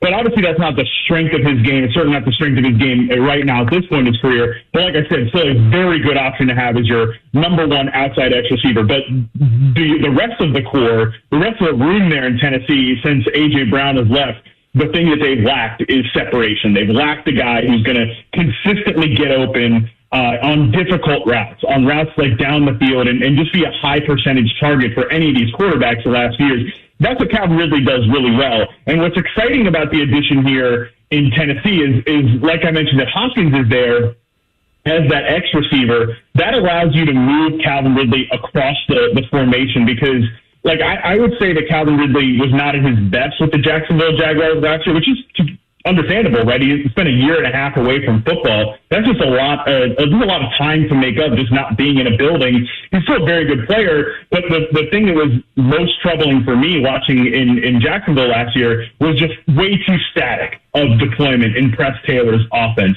You saw this guy in his reception perception sample, which is 8 games where I chart every single route, every single snap that they take in that 8 games. 78.8% of his sampled snaps were on the line of scrimmage. Again, that like static X receiver, and 81.8% were outside. So I think that caused issues for Ridley because he was consistently running against press. He was running a lot of like 9 routes and comeback routes and curl routes. These pretty low percentage routes. But you look at like the rest of his route chart, he's getting a lot of separation on dig routes, on slant routes, on post routes. I think now that he can line up off the ball and be moved around in Tennessee, I think that's going to bring out the best in Calvin Ridley in Tennessee as compared to what you saw in Jacksonville last year. I like that a lot. Yeah, because it's like you still were able to be productive over 1,000 yards and maybe not even used exactly the correct way there. Like, that could be really big here in Tennessee then. Yeah, that's what you want, a guy that can move in and out and have the ability to just affect defenses. That's the thing about it. You don't want to be chasing the defense, having the defense dictate the game, right? If somebody's not following, especially some defenses don't switch sides. So if there's a guy that you can move in and out and on other sides of the ball, and Calvin really can do that flawlessly, that's what you're looking for. This team has been very predictable as of late when it comes down to the offense. Having a variation of different route runners, types of guys, and playmakers, man, it's such a huge addition. It's interesting. We talked last week about how you get to a point as a wide receiver where things start to be schemed for you. Doesn't it feel like the Titans have 2 wide receivers that they will specifically scheme to get open? Like, this is not just, all right, this is the scheme, you're going to fit into this box as a wide receiver. It is no, like, you are so good that we are going to build everything that we do as an offense around making you, Calvin Ridley, you, DeAndre Hopkins, you, Tajay Spears, you, Tony Pollard, as successful as possible. Mm-hmm. And that's what was holding this offense back, wasn't it? The fact that everything was built around, all right, what can DeAndre Hopkins do that makes Derrick Henry as good as possible and makes Andre Dillard and Dennis Daly the lowest liability? smallest amount of liability possible. And that's why it was so impressive that DeAndre Hopkins was able to do what he did last year, just because he continued to find ways, even when he was double teamed, right, to be productive in really an offense that was still predicated around Derrick Henry. And that offense never really moved away from that, even though we thought maybe with Tim Kelly it was going to go a different direction. And you weren't getting any other production out of anybody. Chigakonko, I think, was the second most in terms of receiving yards on that team last year. I personally think also Chig's got a lot to prove this year, too. He's got with the addition of all these weapons that we spoke about over this offseason, and how this offense has to evolve and how his year was. I mean, yeah, he had the second most receiving yards. 528, second most. 528. But now what does he do in a crowded room? What does he do with D-Hop? What does he do with Calvin? What does he do with even Treylon now, knowing that the ball is going to be there? Because the biggest issue to me, Chig last year was his inconsistency in drops, whether he was sliding, had 6 when of he them. was trying to catch, whether he just simply brick hands. Like, a lot has to be said and to be proven by these guys. I'd almost say at this point, if he doesn't clean up his issues, and now he's not a young boy no more. If he doesn't clean up his issues, he will be moved on too. I got an idea that when it comes down to a guy like Josh Wiley, being able to stretch the field down the middle, we saw him before he was getting injured. If he can stay healthy too, you might find yourself in a situation where you got a real good duel between two guys that got to fight it out for who's going to be the number one tight end on this team for years to come. And the one thing I'll say about Chigakonko is he clearly had issues to start the season, and he did have the drops. And I remember specifically going into that locker room and asking him point blank, have you been in your own head? Because there was a lot of weight on his shoulder coming into that season.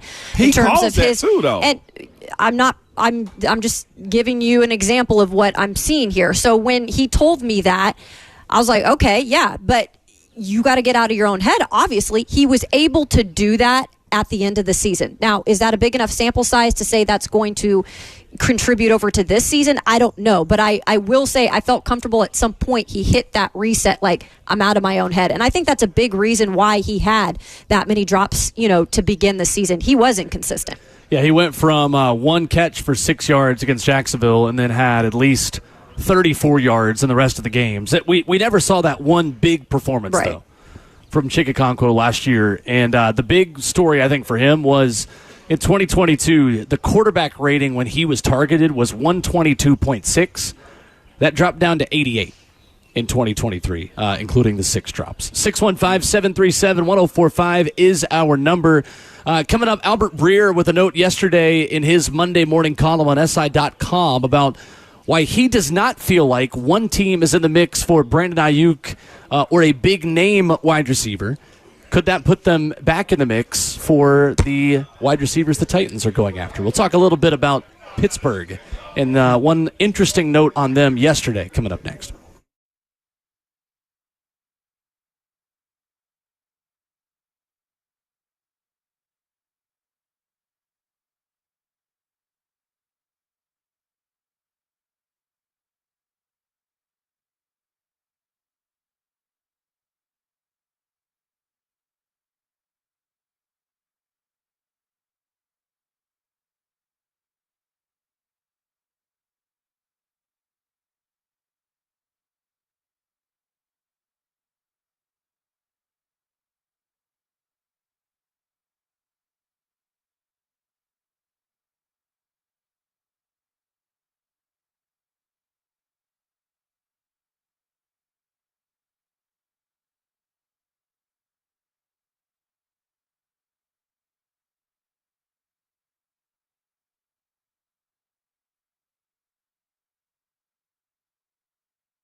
Always having a good time on Ramon, Kayla, and Will. RKW brewed up by 8th and Rose. 615-737-1045. How you join the discussion that is lively this morning on your Tennessee Titans. Ramon Foster, Kayla Anderson, Will Bowling, live from Gaylord Springs Golf Links. The Pittsburgh Steelers, Ramon Foster, have a need at wide receiver. Yeah. They have been linked to the hometown kid, Tyler Boyd, whom they met with before the NFL draft. And Albert Breer of SI.com says he does not understand why people think they will trade for a big-name veteran wide receiver. He says yesterday on SI.com in his weekly Monday morning column, it has never been Pittsburgh's MO to do something like that at that specific position. This is crazy to me. Pittsburgh has drafted 19 receivers over the last 18 NFL draft cycles. On top of that, the last time the Steelers' leading receiver wasn't homegrown, do you know what year it was? Last time the leading receiver wasn't homegrown. Wasn't a guy they drafted. A second. Last time he wasn't homegrown was... I'll give you $100 right now if you get this right. Hold up now. Hold up. Last time a receiver wasn't... I'm thinking through... yeah, now you got me on the line right now. Was it Jericho Cotchery? No. The year was 1941. Wow. Oh, come on. How'd you not know that, The year Ramon? was 1941, and the United States had entered World War II. Meanwhile, Don Looney was the leading wide receiver of the Pittsburgh Steelers. Come on, Will. I told you I'd give you $100. You did, all I'm right. not giving $100 out for Martavis Bryant. Will is Gotta actually work for your money a little bit here, bud. Come on. you the casino over here, man. What the heck? I'm stacking the odds against hit me. House wins House is what win. you're doing. Pal. No, that's fascinating right there. You said Albert Breer put that out, though? Yes. Here's the thing, though, that you're dealing with. Pittsburgh in the last two cycles offseason have done stuff they've never done before in general. They have changed GMs. Omar Khan is not Kevin Colbert. Kev was a little bit more, rubbing of the hands. All right, where can I get a deal from? Who can we pick? What has our scouting department done? And the first offseason that Omar has had, he ended up going and get 2 free agent guards. He ended up signing some guys that we never thought that you'd sign in Pittsburgh. And I honestly think Albert Breer is throwing smoke right now simply because they're negotiating, I feel like. They freed up about $7 million. Pittsburgh hadn't done that type of stuff in a very long time. I do think they're in the race for either Ayuk, who's the receiver? Deebo Samuel, and Cincinnati's other wide receiver, T. Higgins. Yeah. I think it's interesting, too, in terms of what they did during the draft, obviously loading up on the offensive line because you want to first and foremost give protection to Russell Wilson if he indeed remains the guy QB1 throughout the season, with Justin Fields obviously being there, too. And I believe Russell Wilson will do that unless he shoots himself in the foot. But when you look at what they have right now at wide receiver, George Pickens, obviously a commodity right there, a proven commodity. Interesting in terms of Van Jefferson, what he could do, because we've seen him have success in his past. I think his last big year was with the Rams in 2021, where he had about 802 yards. He played all games, but he's been a little bit banged up here and there. And then I love the ad of Roman Wilson out of Michigan. I think that's a perfect fit for Pittsburgh, but you've got to have another piece there, kind of another proven commodity. So that's why I feel like they're still in the sweepstakes for something. Also added Quez Watkins this offseason as well. Quez, yeah, and that's what did that ring on your bingo card right there, Will? Not high at all.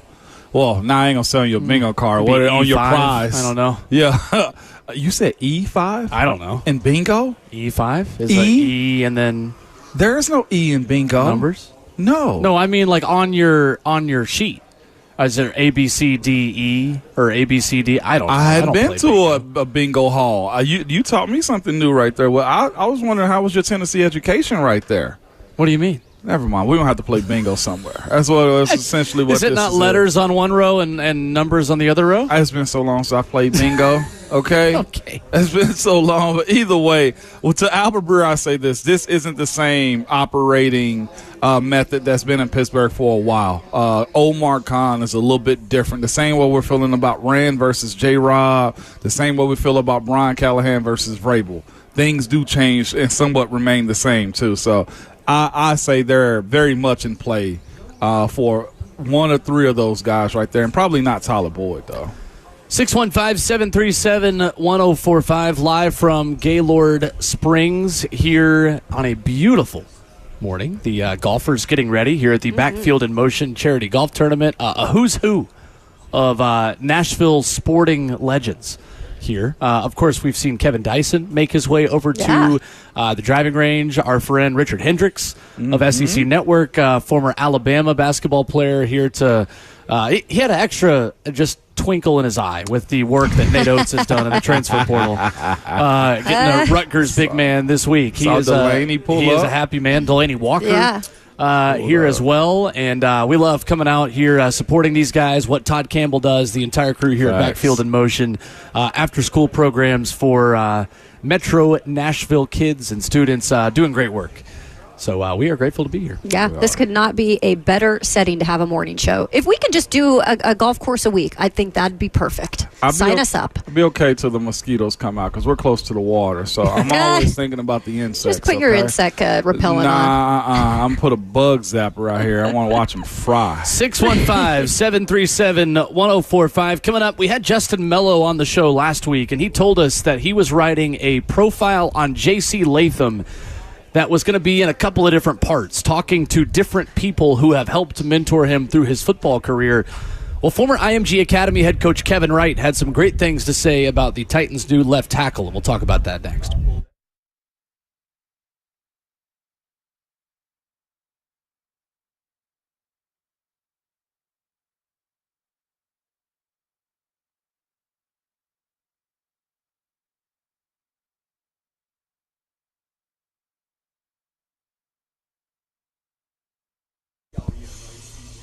Mother's Day is almost here, and my friends at Genesis Diamonds are here to help you celebrate her in a big way. Whether it's her first Mother's Day or her 60th Mother's Day, she will appreciate something thoughtful and timeless from Genesis, and you don't have to break the bank either.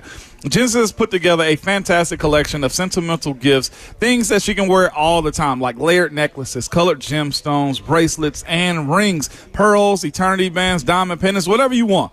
This year, though, some of Genesis' exclusive designers have come in with even more great pieces, new fashion-forward designs that any mom will appreciate. So stop in and let one of Genesis' trusted advisors help you find a special, meaningful gift. Let the team at Genesis do what they do best, all right? Help you find the most perfect, most affordable, and most beautiful piece of jewelry for the occasion. Genesis is the premier jeweler here with a reputation for high quality and extreme value. You will love the experience. Happy Mother's Day from Genesis Diamonds. They're located in Green Hills and Cool Springs.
What's going on? 8 o'clock. Good morning from the Gaylord Springs Golf Links for the Backfield in Motion Golf Tournament. I am Robert Walsh. Former Saints offensive lineman Andrus Peat signing with the Raiders. Some added offensive line help post-draft. While in New Orleans, Andrus Peat was a Pro Bowler, started 102 games for them. Now he will beef up the Raiders' offensive line. Free agent wide receiver Zay Jones, who was released after the NFL draft by the Jaguars, visiting the Titans yesterday. Jones has the obvious connection with Tennessee offensive coordinator Nick Holtz, as the two were both in Jacksonville last year. For all your foundation repair and waterproofing needs, you need to go to USSTN.com. Breaking your station for the Titans involves. This is 104.5 The Zone.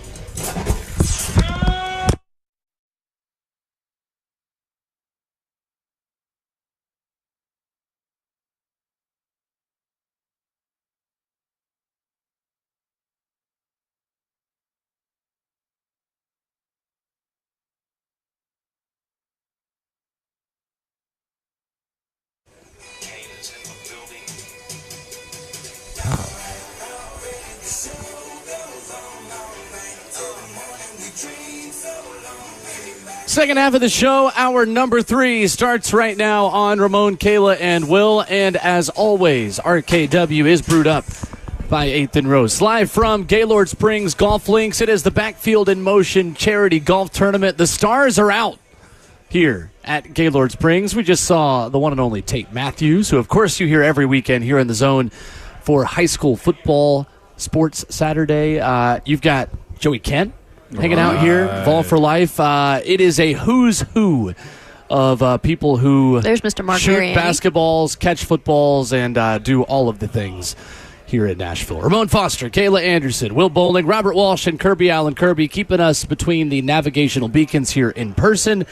Mac Morey, our producer. I love it when Mac works with us. Yeah. He makes me feel good about myself.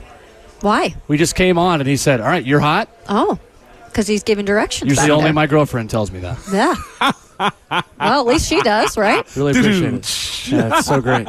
That's a good sign. That was a quick little jab right there, man. Hey, all right, you're done for the day now. You're not going I to can go jump in a golf cart over here? You're not Hey, getting any who better. didn't show up out there? Who can I hit? Do I need to be somebody? +1. I can be a former NFL offensive lineman because I can drive the ball really well You right did now. say you weren't going to be able to get in your afternoon golf plan. I've got some other engagements tonight, And it was going to be raining, you said, and though. it will be raining. Yeah. But I've It's got some raining other again? stuff going on Golly. to support the family. My sister's singing downtown tonight. that's Looking right. forward to going to that. So, Okay. other stuff going Late on. night? Okay. Yes. All right. And she does opera, right? Oh More yeah, than anything. she's a star. I gotta hear. Always. has Where's been. it at? I gotta. I believe hear at the this. Skirmahorn. Oh, wow. Yep. I've still not been to the forward to it. Skirmahorn, which I What? would love. No, Oh. I have not. You got to go to see one it. of those movies they show where they have the symphony on Okay. stage and they play the score live. Oh, that's cool. So you get to watch the movie and they'll play all the music live. This is my sister Claire, who is everyone's favorite bowling, including That's what I our heard. former producer Justice Schaefer. That's right. Who always makes sure that he makes it known that Claire is his favorite. He raved about Claire. Yeah. As he She should. the homie now. I gotta give it up to her. She the homie. Schaefer would always say, like, Claire's the kind of person I would have been really good friends with in high school. No, 100%. And I am definitely not the kind of person that Schaefer would have been friends with in high school. She's so cool and saw at UT right in Knoxville. She'd run up to you with beverage in hand, having a good time with a smile on her face. And I'm Kid like, in one hand, beverage in the other. Man, hey, let's go. Multitasking. Let's go, Claire. Is what I'm saying. good Like, stuff. if you weren't ready to party, Claire was. Well, it'll get you ready And to party. now you are ready That's to right. party. Yes, 100%. Former IMG Academy head coach Kevin Wright talking to the Draft Network and Broadway Sports Media's Justin Mello has good things to say about J.C. Latham. Said from an early age he wanted to be coached. He came to IMG because he wanted to be challenged every single day. That is the advantage of coming to IMG Academy. Telling Justin Mello he's so personable. You want to be his teammate. You want him on your side. That is one of the reasons why he has had so much success. He's used to winning and competing at a high level. That is going to ease his transition.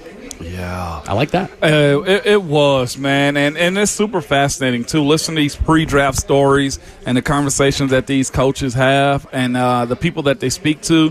One thing that shows up often when it comes down to these types of athletes, like a J.C. Latham is, coaches see stuff. Listen to his coach speak, man. Was it Coach Taylor you said? Well, no, Kevin Wright. Coach Kevin Wright, he was long, he was rangy, he was athletic.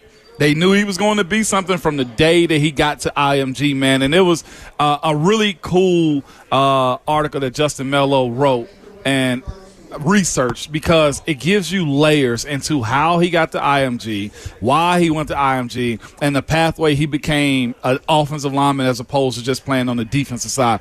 I think, again, I called him a right tackle. I think he can play guard also. And Coach Kevin Wright in this article said you got to have a team that fits that you put players on in positions where the personnel matches. And it came down to when it comes down to J.C. Latham going to Alabama, Evan Neal was there. So what do? You put your best 5 out there. He goes to the right tackle position more than anything. It ain't the fact that he can't play left or he can't play guard or he can't play right tackle. You got a big old athlete that you just want to plug and play any way you can on the field. And that's what the Titans, I'm sure, saw in a guy like J.C. Latham in his pre-draft. Again, when you look at his body type, you look at his size, I think we saw this even at UT and other universities around the SEC. Everybody got big. So that 340 number, I think, throws everybody off. But if you look at his body type and the amount of muscle that he has on his body, I think he murmured it out in one of his interviews. He's 340, but he said over 290 pounds of muscle on him.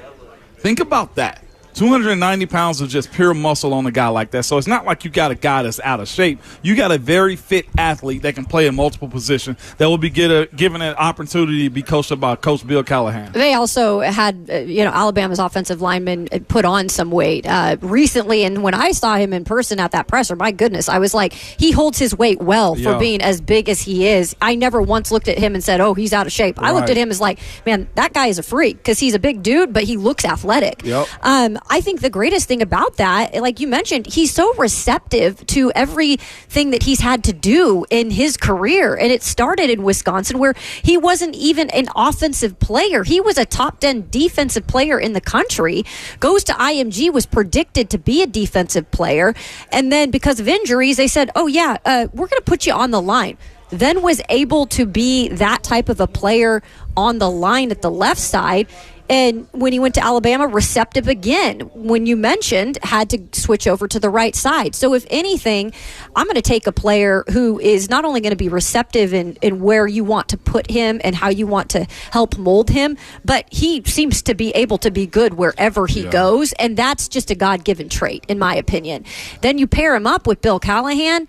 I mean, this guy's got the attitude, he's got the right mindset, and he's got a little that dog in him that I think you're really going to have on this line. They haven't had that in a while, and if he's able to be that dude at left tackle and add that kind of dog mentality to the line, I absolutely still think this is a great pick for the Titans. Well, we do know specifically, I won't ruin the reveal of the Install Live with Greg Cosell and with Rand Carthon, but anyone who is at the Install Live over the weekend knows that there is an acronym of DOG in the Titans facility that Rand Carthon and the Titans organization are looking for. Yeah. And we won't tell you what that means yet. You'll have to listen to the podcast. You're welcome, Buck. Should have been there. We're driving subscribers to you, but that is a personality trait the Titans are on the record with valuing quite a bit. Yeah. Again, I think you look for profiles. You look for guys that fit what you want them, what your building wants to be. We speak about culture all the time, and I don't think at all Vrabel or his crew had bad culture. I think there was, some fractured parts of that team that needed to be shored up a little bit more. I think when you look at progressing the offense a little bit better, I think that could have been something that they could have attempted to do. I think Tim Kelly was a part of that plan, but it was more of the same still, right? The wins have to equate. The quality of football on the field in today's game offensively has to keep up with the Joneses. It's sad, but the offenses have to keep up with the Joneses. You can't say there was bad teammates in that building. I think towards the end, you had allegedly some situations with Money Rice. You had Tierra Tart situations pop up, and every team has those guys. Lack of production from some of your draft picks, right? Lack of production. Development. There is a lot of that there, but if you watch how this new staff and this new era is trying to piece it together, one is going to take time still. It's not a finished product whatsoever. But if you look at the type of guys that they drafted last year and this year, you say to yourself, okay, I can see a plan to where it's playmakers, it's guys that got a little bit of edge to them, and it's dudes that purely love football too. That's what I like about what these draft picks the last couple of years, and not just that, the free agent signings too. I feel like these, even though you had to pay, and I know that's usually the biggest thing, as fans, we contribute a lot. You go to the stadium, you buy the beers, the jerseys, buy tickets, and everything else, but the amount of money you had to pay for Cushenberry, for Calvin, for Cheeto, for Snead, to me, it still makes sense. Mm-hmm. Are y'all in that boat too? Like, do they make sense, these signings? It does, because they had a plan. That's the whole thing. They had a plan. I just feel like, and I don't want to dog on the old staff because I think they did a lot of things right. There was a lot of inconsistency, though. It was almost like with Vrabel being a defensive-minded coach, the problems just kept arising on offense because there was never really a plan. There was never really a plan in the type of players they went and looked for. Or if they did get them, they weren't able to be successful in that offense. I just feel like this group has a plan from the start, and they've not shied away from that plan. Sure. I mean, I think they had a plan. It's just that you can't have as much of a plan when Ryan Tannehill has the highest cap hit of any player in the NFL, right? Like, I don't think there's a single team in the league that doesn't have a plan. It just didn't go, I guess, according to plan because Todd Downing didn't work out. Tim Kelly came in. He only had a short time to try to get his plan together, and that we couldn't really see what the heck that was in the first year of him. So the one coach that ended up getting a higher position job or just as good was Shane Bowen. I think we were at some point. I'm gonna go back and reevaluate what Shane's tenure was here because again, there was some quality work out of that, but again, a lot of everything that they had was defensive, and of course, being led by Jeff, there was more leadership on that side of the ball as it pertains to the play. Tannehill was sketchy at times. Derek was Derek. He just needed the ball in his hand, and there was no other help outside of young guys to a point. Yep. Coming up, VolQuest's Austin Price will join us. His weekly visit with us here on the show. We can take it a lot of different directions with Austin. Coming up next, we've got a wild Brad Hopkins who was trying to scare Ramon Foster here. I was waiting to see if it was going to happen. Behind Ramon. Austin, we'll talk a little bit of Tennessee baseball, a little bit of women's hoops as Austin sat down with new head coach Kim Caldwell this week. Men's basketball working in the transfer portal, and, of course, some notes on football recruiting as well with Austin Price next.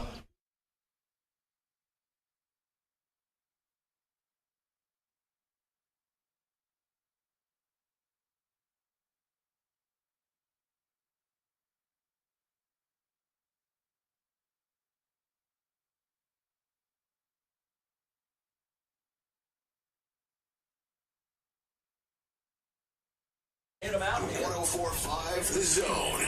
Hey, it's Kayla and Ramon with our friends at Window Nation. Okay, spring cleaning time, and you have a little more time before summer starts here in a couple of weeks. So open up those windows. Make sure that they're doing what they're supposed to be doing.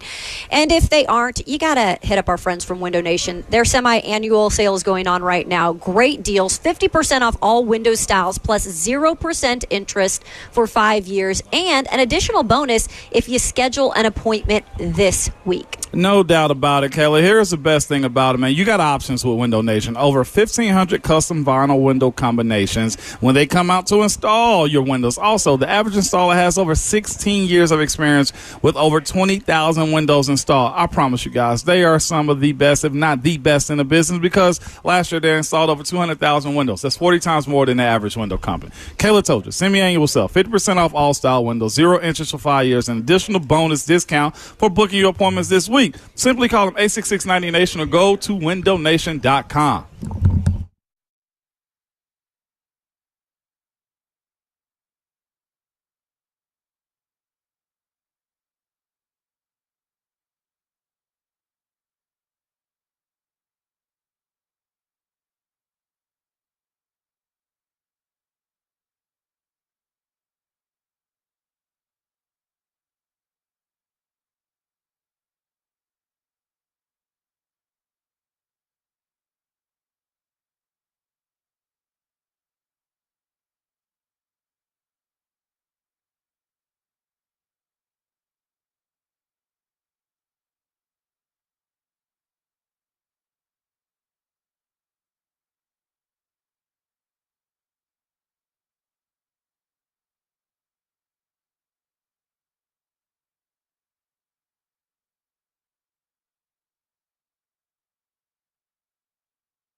When the glass breaks, it is time to talk Vols on Ramon, Kayla, and Will. RKW brewed up by 8th and Rose to a little shot of energy.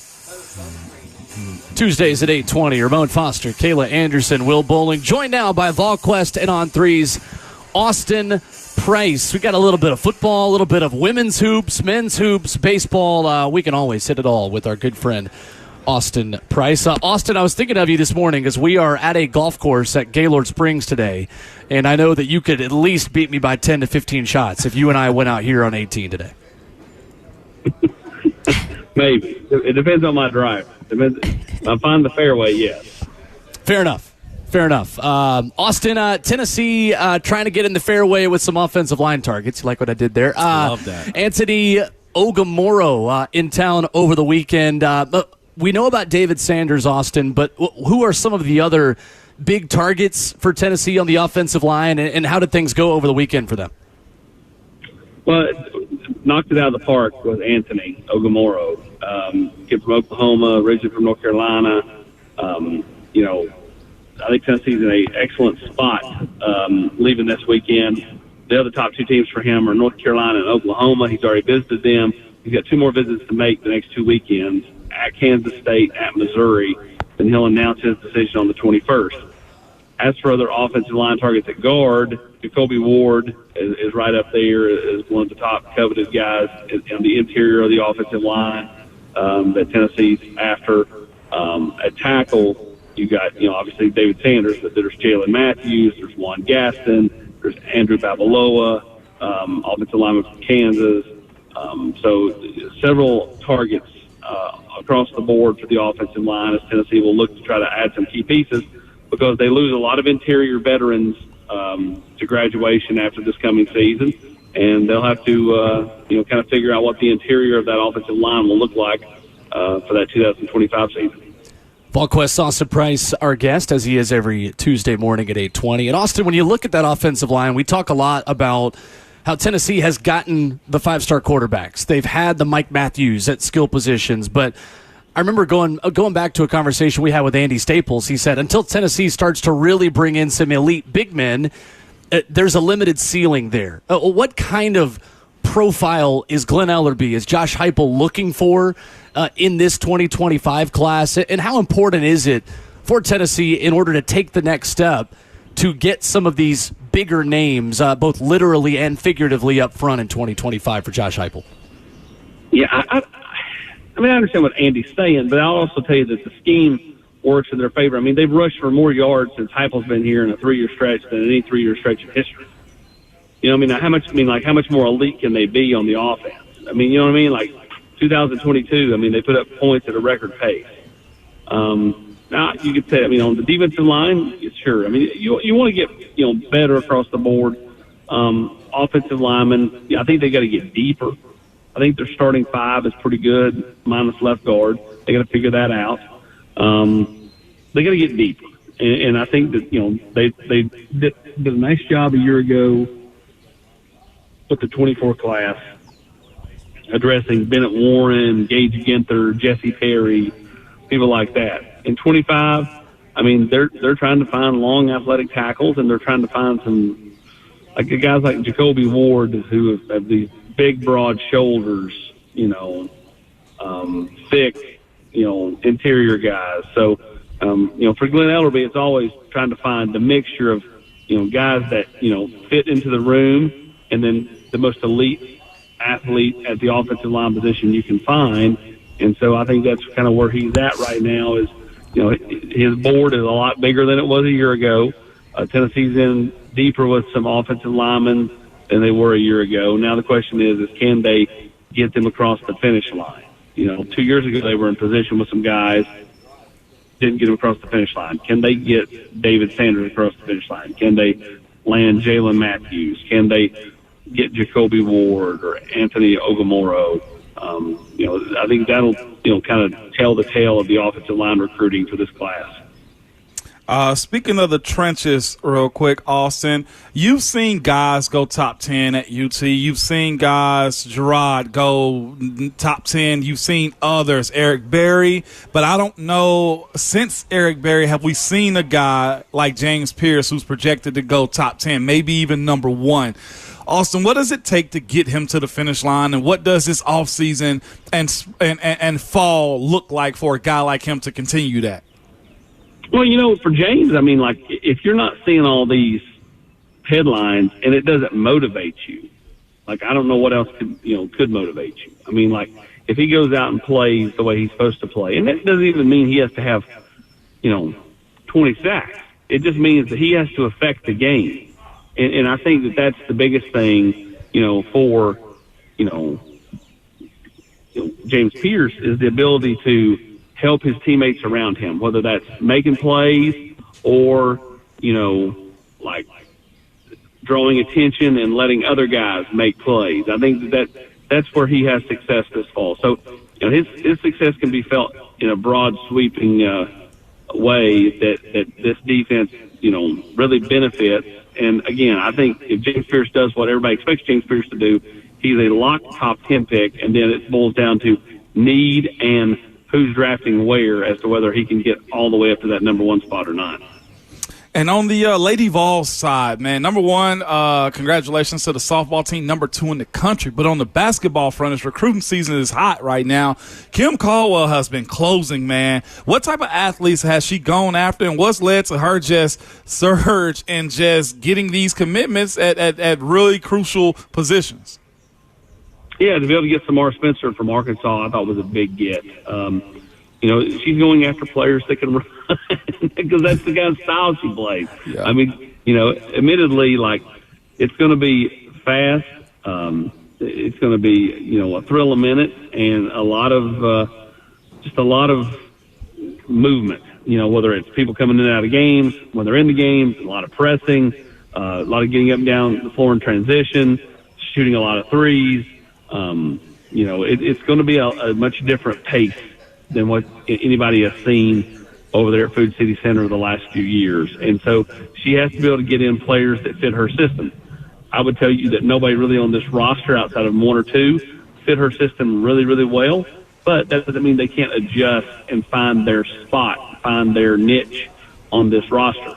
And so, I think it's important for her to bring as many players as she can in that fit her, and then find the people on her team. I mean, look, Dane Bradshaw didn't necessarily fit when Bruce Pearl got here, and he found a niche as a short 4. You know what I mean? Like, it's all about the want to for some of these kids. And I think that they're excited about, kind of the path, even if maybe they don't necessarily fit the system, they can find a niche. And so I think that, she's done a fabulous job so far of finding people that can help. I'd love to see her find another big athletic big that can get up and down the floor. But this is something where she's kind of hit the ground running. She's kind of finding her footing, and is trying to use her new staff, coaches that she didn't even know 3 or 4 weeks ago, to her advantage, that have ties and relationships in the SEC or nationally. Is that one of the things, the way Coach Caldwell is recruiting, is probably what got Coach Kelly up out of there? I know the South Carolina losing didn't play, but like the style of athlete and ball had a hard ceiling on it, it seemed like, under Coach Harper. Yeah, I mean, I think just a combination of a lot of things. I would tell you the recruiting probably is the biggest thing that got Coach Harper. They didn't recruit at an elite level. They did okay out of the transfer portal, but they didn't do a great job of bringing players in from the high school ranks. And, so I think that's something that, probably kind of, got her in the end. But, again, I think, when you play an exciting brand of basketball, players can get behind that. And I think the biggest obstacle for Coach Caldwell will be the fact that when you're recruiting top 5 and top 10 talent, saying, hey, we're going to rotate in and out every minute or two, and you're going to, that's hard to wrap your head around for a recruit. So, like, when she sat down on Ball Club Confidential with me, I was like, how do you sell that? She's like, well, at the end of the day, they want to score points. They want to get more shots. But you're going to get more possessions. You're going to get more points. You're going to get more shots because we get more possessions than everybody else in the country. So while, yes, you might not play, instead of playing 30 minutes, you may play 27. Austin Price. You're going to get more shots in 27 minutes. Austin Price of VolQuest joined us this morning on RKW. On the men's side of things, obviously the North Florida transfer guard, Chaz Lanier, did not receive any of the invites that were out, 78 of them, to the NBA Combine, Austin. It looks like he's still in the mix for Tennessee. What can you tell us in terms of the latest on him? I love when I get the weird pause with Kayla and she jumps in for her Dude, question. because I'm ready. Look, I've got to wait a little bit, so I'm going to jump in. I'm aggressive, Austin. I'm not going to apologize for it. We're I'm here just on a golf course, and the delay a little bit longer as well. Today. Yeah, it's a little delay. I think next week you should start the interview off, Kayla. Don't let Will get the first question. Okay. You do it. You got it. As long as I got your permission, Austin. Oh, yeah, every time. So Chaz Lanier is one that, he got the offer to go to the G League camp. We'll see what he decides to do. I'd be shocked if he doesn't stay in college. And, Tennessee checks a lot of boxes, makes a ton of sense, for everybody around Chaz Lanier. Kids from Nashville originally before he went to North Florida. And so, that'll be, one we're all watching.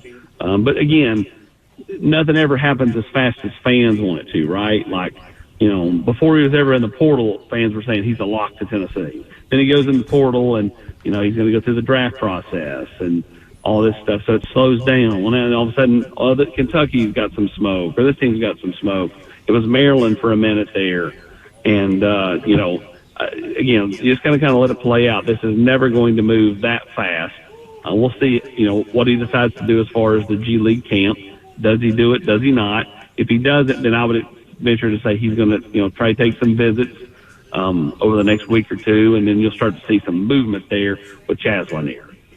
I know recently Rick Barnes saying they've been very selective, right, in everything that they're doing this year in the offseason. How do you see this team, if at all, being different and, still being able to compete where they're getting to the level that they did to in the NCAA tournament, if not beyond that?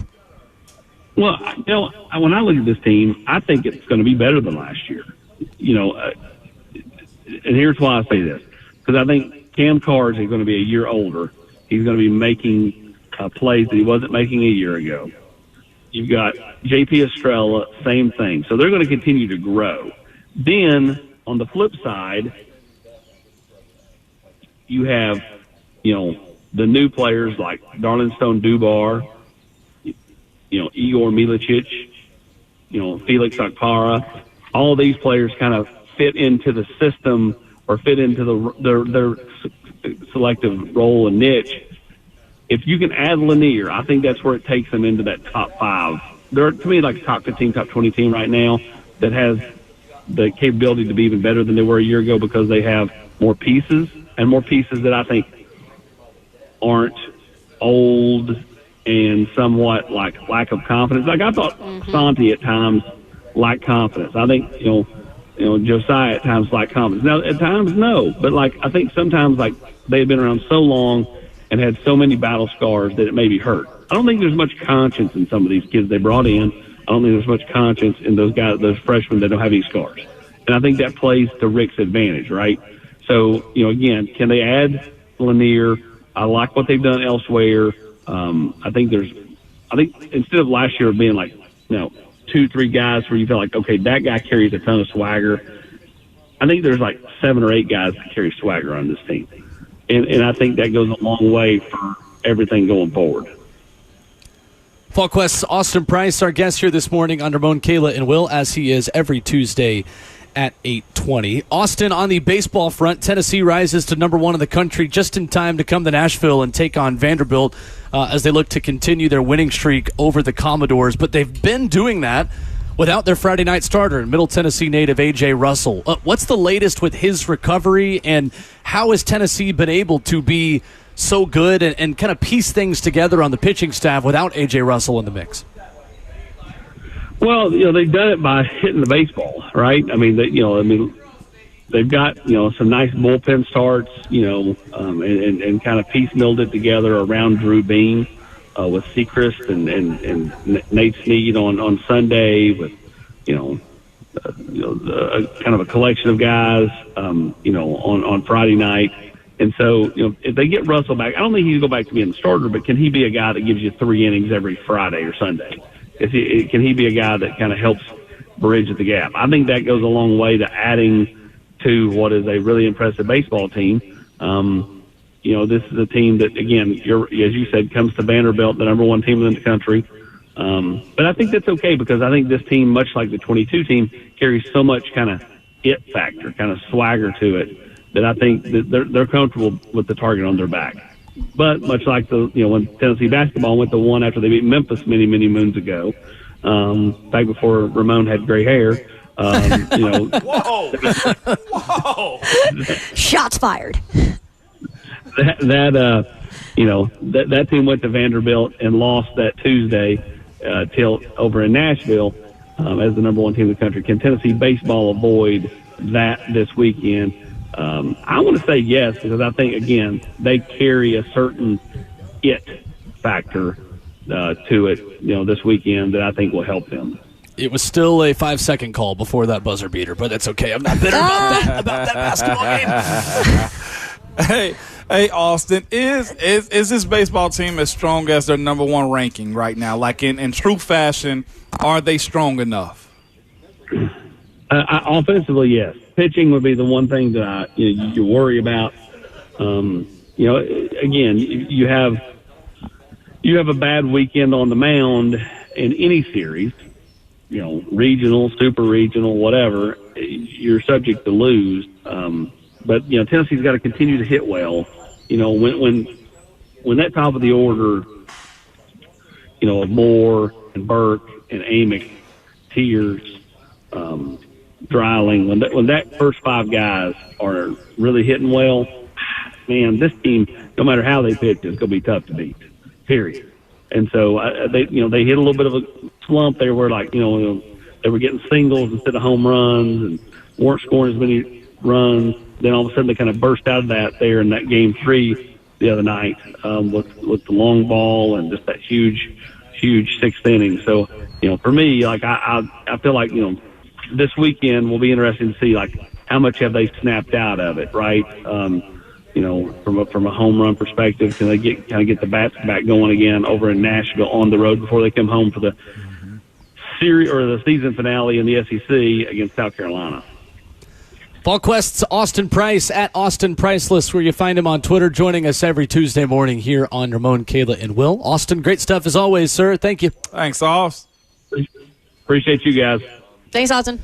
All right, there he is, Austin Price, getting you ready for Tennessee Vandy this weekend as well. It is crazy. We talk about the weakness for this Tennessee baseball team being the pitching, and there is a lot of truth to that.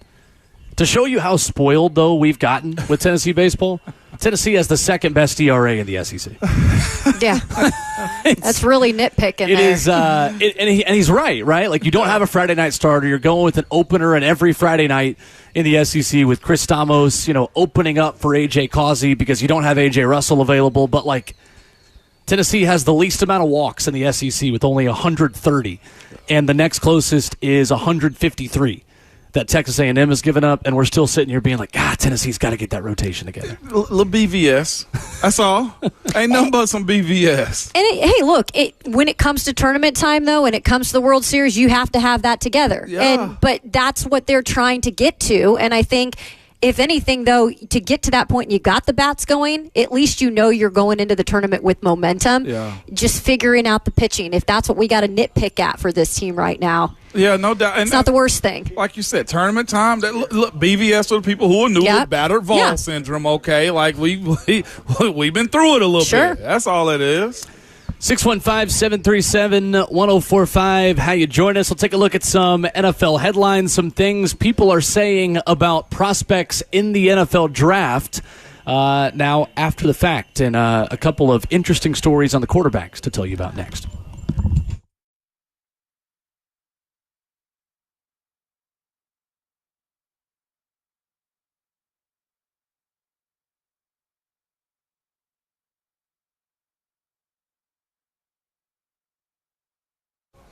It's Ramon Foster for United Structural Systems. You guys know I always bring them up when it comes to foundation and waterproofing issues, man. I'm going to tell you about my guy Brad here from April 9th of this year, man. Brad said this about his foundation on their campus. He said they had 2 sidewalks that had collapsed on their campus and created a trip hazard. If you guys know, like I know, that can be an issue if people fall on your property, man. So he said he placed a call to United Structural Systems. And he got a quote on their concrete poly lifting service, said the process was quick and the communication was excellent from the first call until the date of completion. Said Evan, their tech, even came out and completed their work, and the sidewalk is now within compliance and the trip hazard has been eliminated. He said they saved us thousands over having to replace 2 panels of the sidewalk. Also, when they left, the work site was neat and clean with no evidence they had even been there. As a director of facility, that's Brad, he said USS is a partner you need in your contact list. Cannot recommend them enough. Well, that's why I'm here. It's telling you, if you have waterproof or foundation issues around your home or business, man, get that fixed, all right? USS, they've been serving Middle Tennessee, Southern Kentucky, and Western Kentucky for over 25 years. So you can reach them online at USSTN.com or call them 615-488-7855.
Wrapping up hour number 3 on RKW, Ramon, Kayla, and Will. Some interesting notes on draft picks around the NFL, courtesy of ESPN's Jeremy Fowler.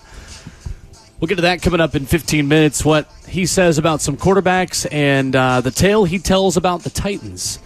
Ramon Foster, Kayla Anderson, Will Bowling, here live from Gaylord Springs Golf Links, joined by 104.5 The Zone's Brad Hopkins. How does that feel? 104.5 The Zone's Brad Hopkins, not just former Tennessee Titan Brad Hopkins. I was actually trying to hold back a smile. Hey, don't hold Let it it back. out. I was trying to hold back a smile. Brad, they got to see the big guys, man, smile and have a good time, man. Look at the big ends here. I'm about to say, Kayla, how about this? Brad and Ramon do exist at the same time. I Yes. know. How about that? Because we haven't seen that on our Air show. 5 that thing one, right there, real quick. You see what? Also, big hands around here too, Yeah. Brad. You Yeah. got some paws on you, man. Some paws. That was a recruiting Your Ripley, tool. Tennessee. The better to hold you with. Hey, allegedly, Brad. Allegedly hold you with, right? Gloves are always the same color as the team you're playing. I'm telling you. Smart man, Will. Brad, yeah, that's right. So that's what they say every now and then. I've never heard many people say that. No, I haven't either.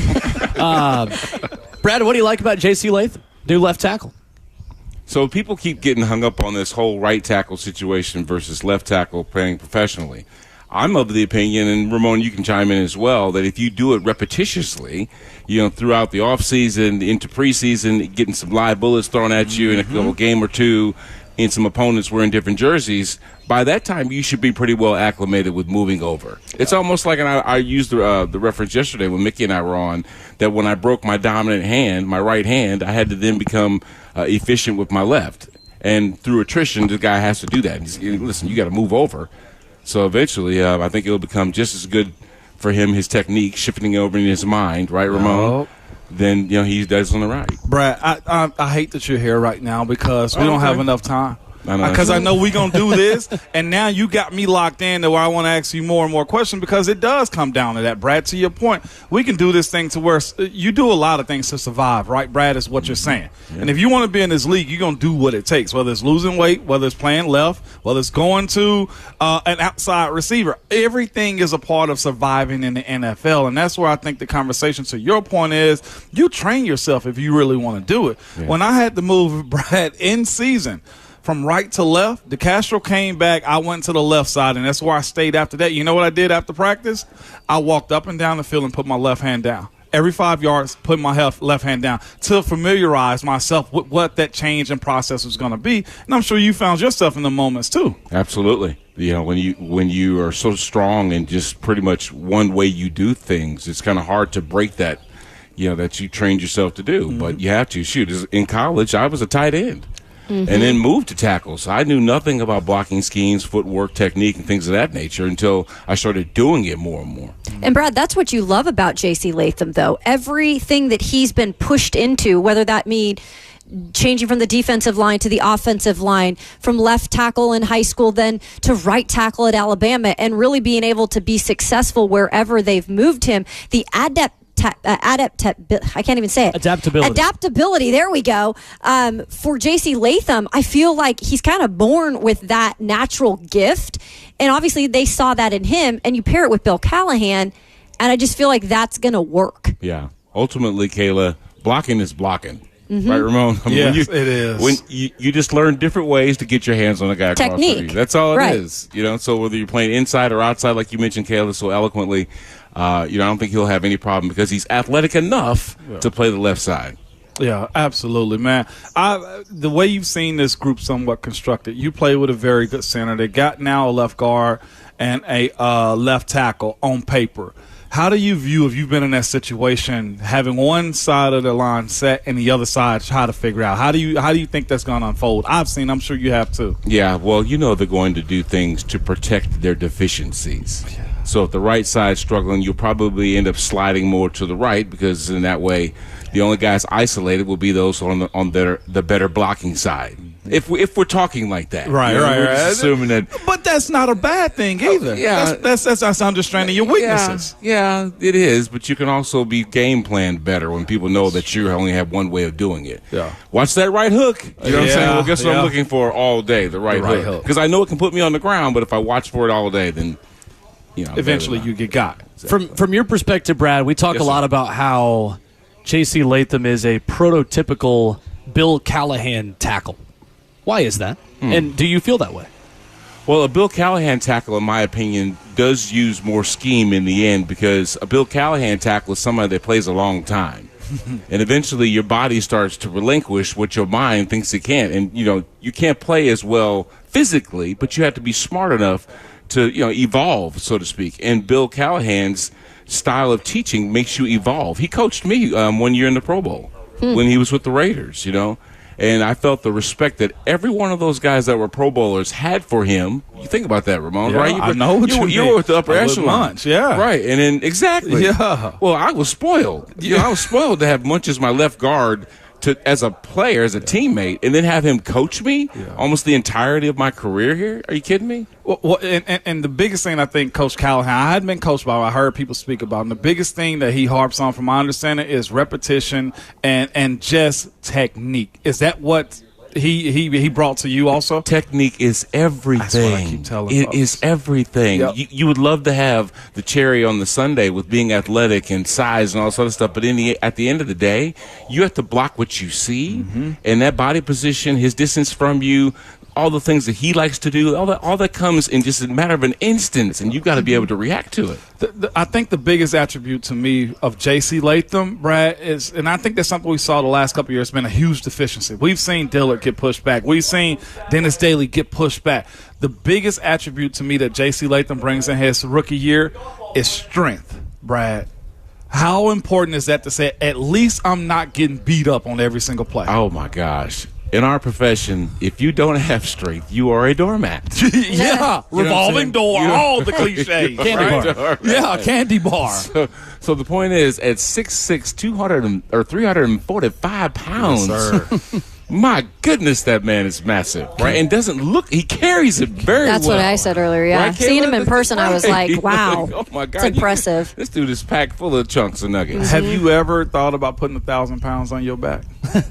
Not even a chance, because I like my neck. He didn't even flinch when he said that. He was like, actually, it was 1,000. I couldn't imagine. No. Brad Hopkins, our 104.5 The Zone teammate, hanging out with us here at Gaylord Springs. Great to see you. Welcome aboard again. Thank you. Good to see you, Brad. See you guys later. Absolutely. Coming up, what ESPN is saying, that executives are saying, scouts are saying about quarterbacks who were drafted in the NFL draft. Coming up.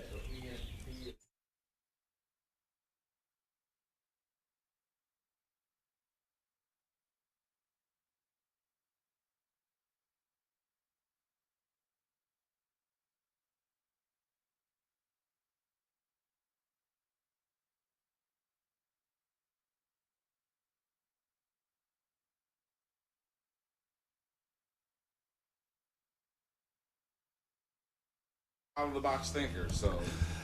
It's Ramon Foster here for Artisan Custom Closets. Here to tell you, man, it's time to make your home into an oasis of calm. Yes, Mother's Day is coming up, fellas. This would be a great gift right here to help the house get organized with Artisan Custom Closets, okay, before the summer hits. They have custom storage solutions that are made to suit you, your style, and most importantly, your budget. And you can get that clutter organized and out of the way. Artisan Custom Closets can help you get organized in any space in your home, from walk-in closets to pantries, garages, or laundry rooms. So start your free in-house design consultation and take advantage of the multiple financing options. Schedule your consultation now at artisancustomclosets.com.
Training now at 104.5 The Zone. What's going on? 9:01. Good morning. Out here at Gaylord Springs Golf Links. Plenty of time to come see us. We're out here till 10 o'clock for the Backfield in Motion Golf Tournament. Come say hello. Former Saints starting offensive lineman and one-time Titans target Andrus Peat signing with the Raiders. Some added offensive line help post-draft. While in New Orleans, Peat was a Pro Bowler, started 102 games. Now he'll beef up the Raiders' offensive line. Free agent wide receiver Zay Jones, who was released after the NFL draft by the Jaguars, was visiting the Titans yesterday, has an obvious connection with Tennessee offensive coordinator Nick Holtz, as the two were both in Jacksonville last year. Second round of the NBA playoffs, Timberwolves taking it to the Nuggets 106-80, and the Knicks taking down the Pacers in game one, 121-117. Knicks had plenty of scores, no shortage of it. Jalen Brunson, 43 points. Dante DiVincenzo, 25. Josh Hart, 24. For all your foundation repair and waterproofing needs, you need to go to USSTN.com, your station for the Titans and the Vols. This is 104.5 The Zone. The Zone.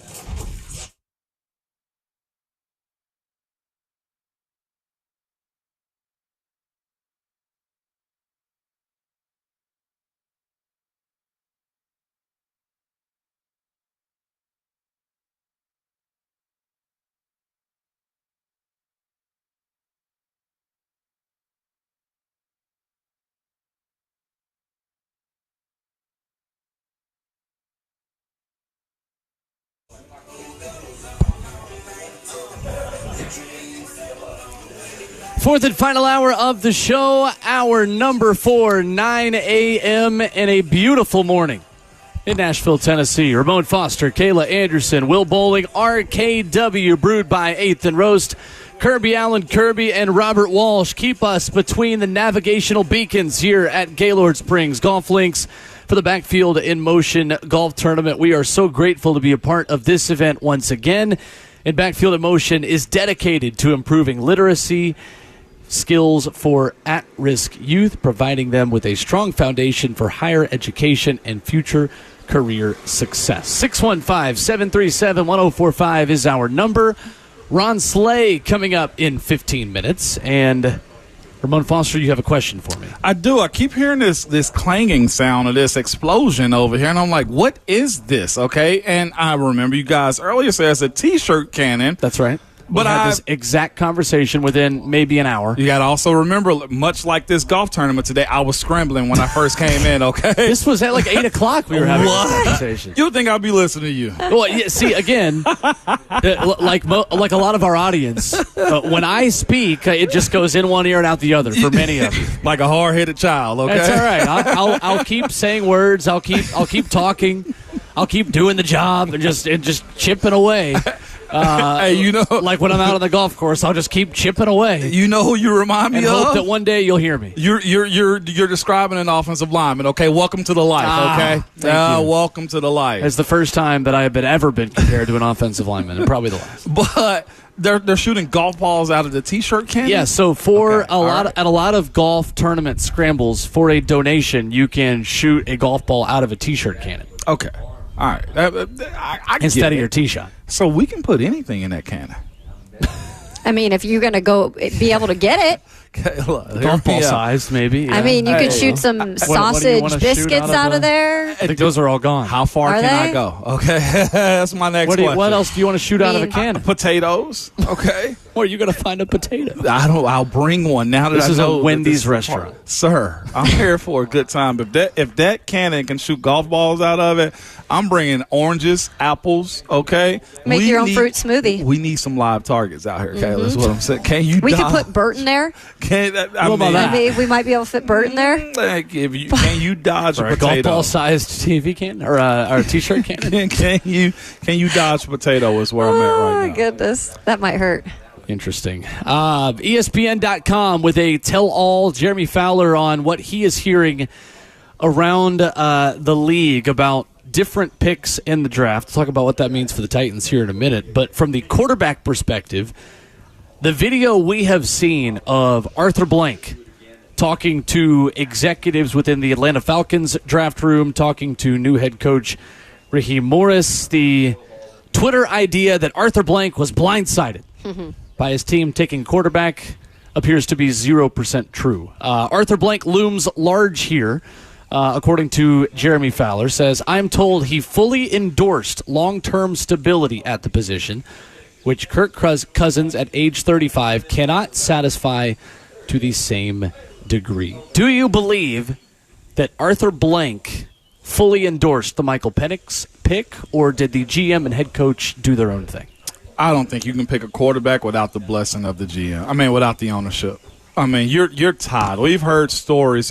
I'll say this. Either I'm just super gullible or others have lied to me too, and it's probably all just one big lie. But when it comes down to selecting a quarterback, I do think ownership has to be on board with that particular person because, again, that picking the wrong guy could mean picking the wrong guy, a reset again. Coaches, team, the quarterback, and a level of losing too, right? If you don't get the blessing of the ownership, especially within the first 2 rounds. I'll say the first 2 rounds, ownership has to sign off on it. Mm-hmm. So, yeah, I'd say that to be true. Unless the Atlanta Falcons are just incredibly dumb, which, in the past they've made some decisions that you do scratch your head about.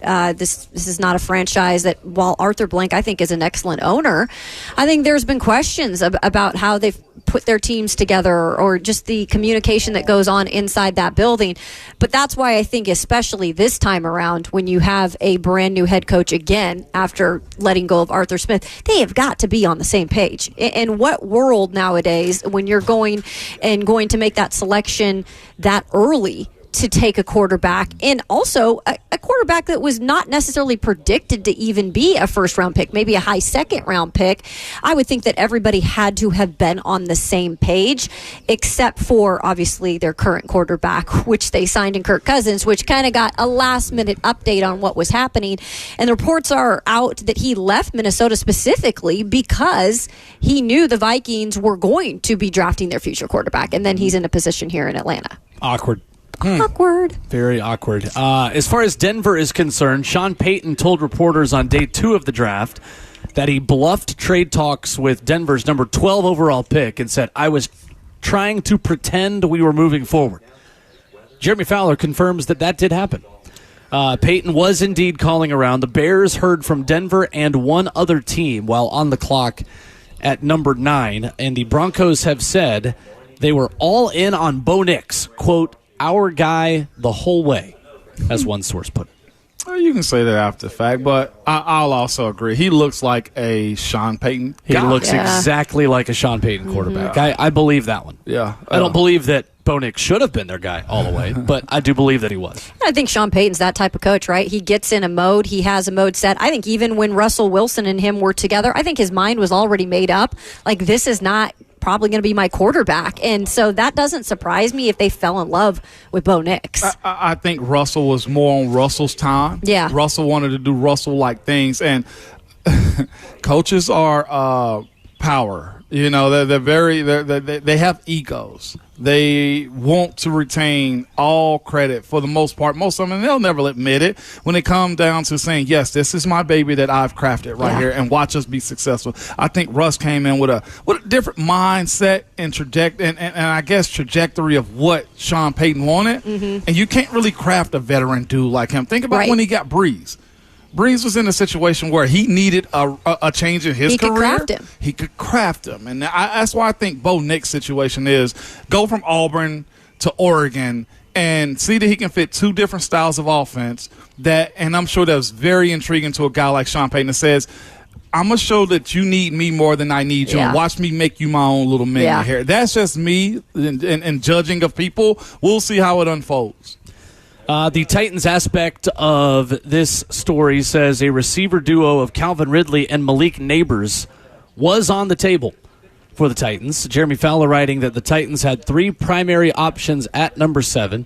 Notre Dame tackle Joe Alt, Alabama tackle J.C. Latham, and Neighbors, the LSU receiver considered by some as the most explosive player in the draft.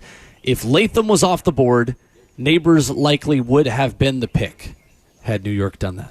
Interesting. Yeah, it makes sense on where the quality of the athlete was coming from, too. Most people, I think, have Malik Neighbors ahead of Rome. Mm-hmm. And that, to me, is just as simple as it goes as it pertains to saying who was the next best. And it was, to me, Malik Neighbors. And I think it lines up with everything that we have heard, everything that Sure. we know about the Titans' priorities, that you knew you were going to be able to get one of those three guys. For us going in, it was maybe Olu Fashanu instead of Latham, and then we started to learn a week of the draft.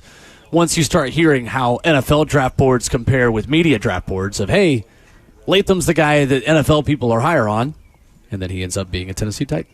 I'm going to be following Olu Fashanu's career. Not close, but keeping up with how his play is. One, how much of the hands was just pre-draft talk. And how can he protect Aaron Rodgers in year one? Because that's a heavy. And development. He may not be playing in year one. He's probably not playing. He's not their starting tackle. Yeah, he might not be. And Tyron Smith is the starting left tackle. I'm looking at development. I don't really like in terms of lines over there. I mean, not everybody can have. I get it, the Bill Callahans and the Mike Munchaks of the world. Mm-hmm. But, I mean, development's key for him, too. And that could be a tricky situation there with the New York Jets. They brought in Morgan Moses out of Baltimore, right tackle. Yeah. Sure did. They have two of the top 10 tackles, according to Pro Football Focus, who played last season. And they brought in John Simpson at left guard. So they've got, on paper, a good offensive line. And a lot of times, on paper, a good offensive line ends up being bad. But the Jets are supposed to be way better on the O-line than they were last year with then Mike Williams, Garrett Wilson, Alan Lazard, and Aaron Rodgers. Hopefully they can get Rodgers past 4 plays. Yeah. 615-737-1045, the number. Ron Slay of 3HL and SEC Network joins us next.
Live from Gaylord Springs Golf Links here in beautiful Music City, USA. Ramon, Kayla, and Will. RKW continues. Ramon Foster, Kayla Anderson, Will Bowling.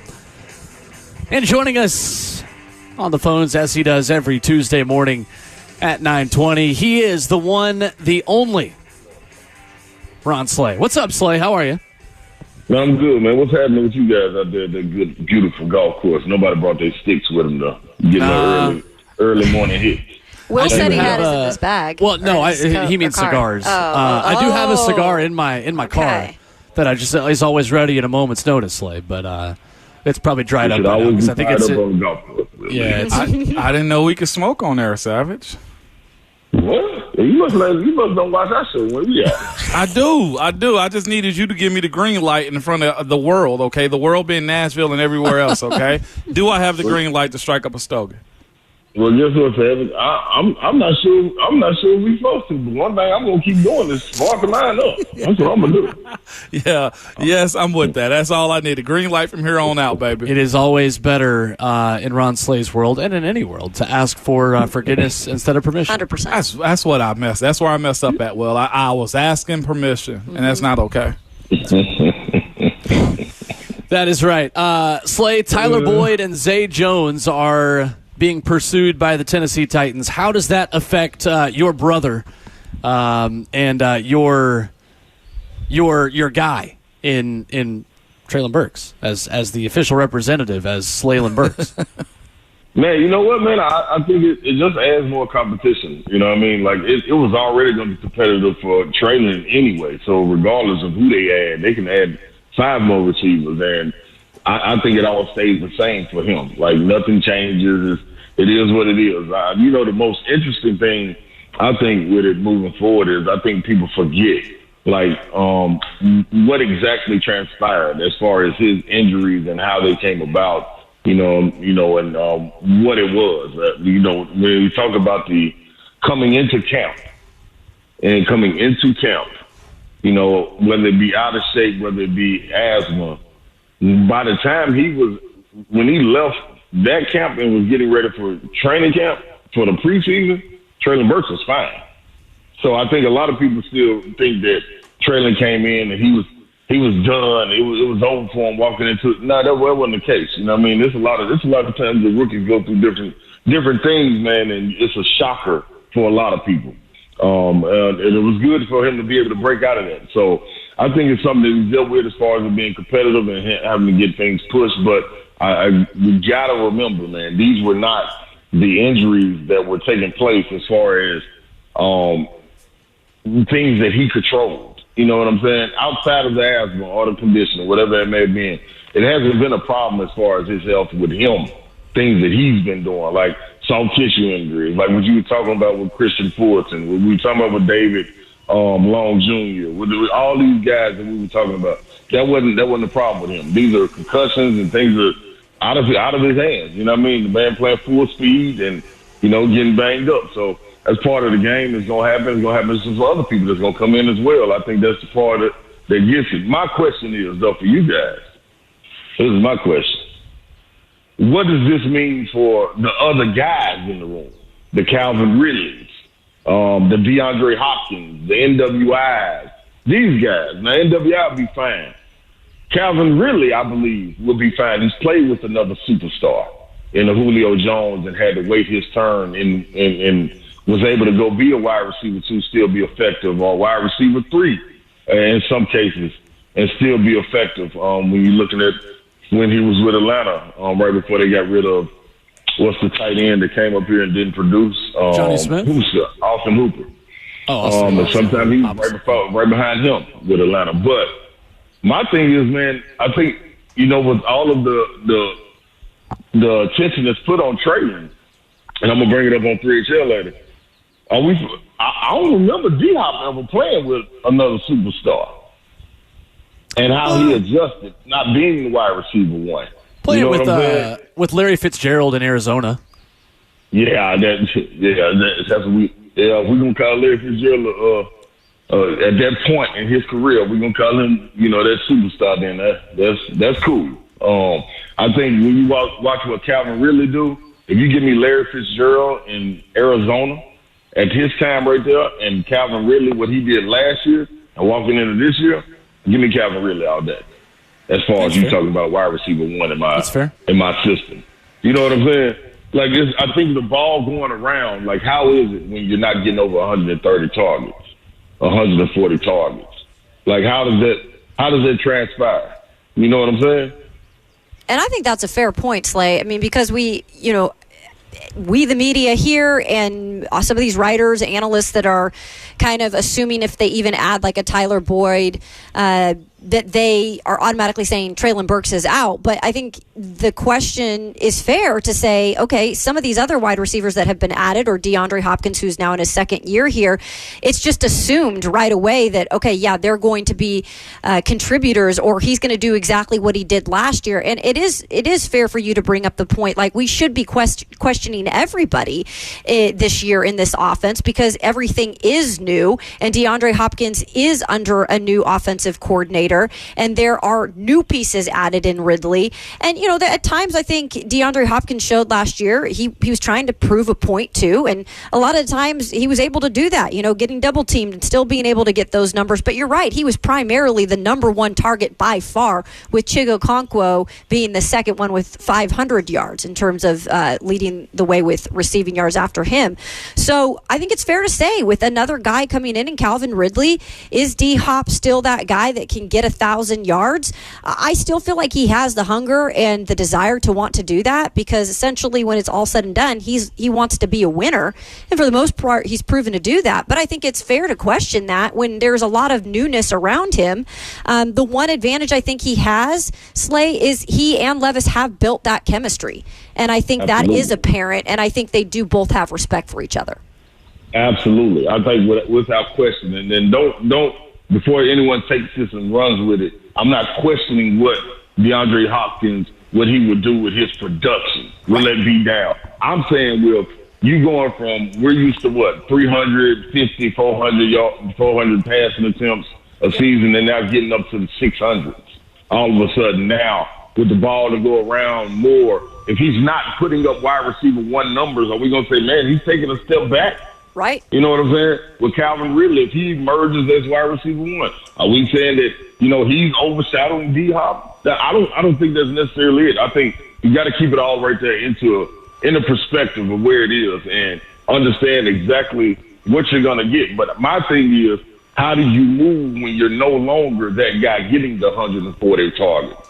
Are you still that same leader? Are you still going to be like, come on, little bro, let's get it going? You know what I'm saying? What if Calvin Ridley is the one getting 130 targets, and you getting 80 to 90 targets, and then you getting 75? It's a difference.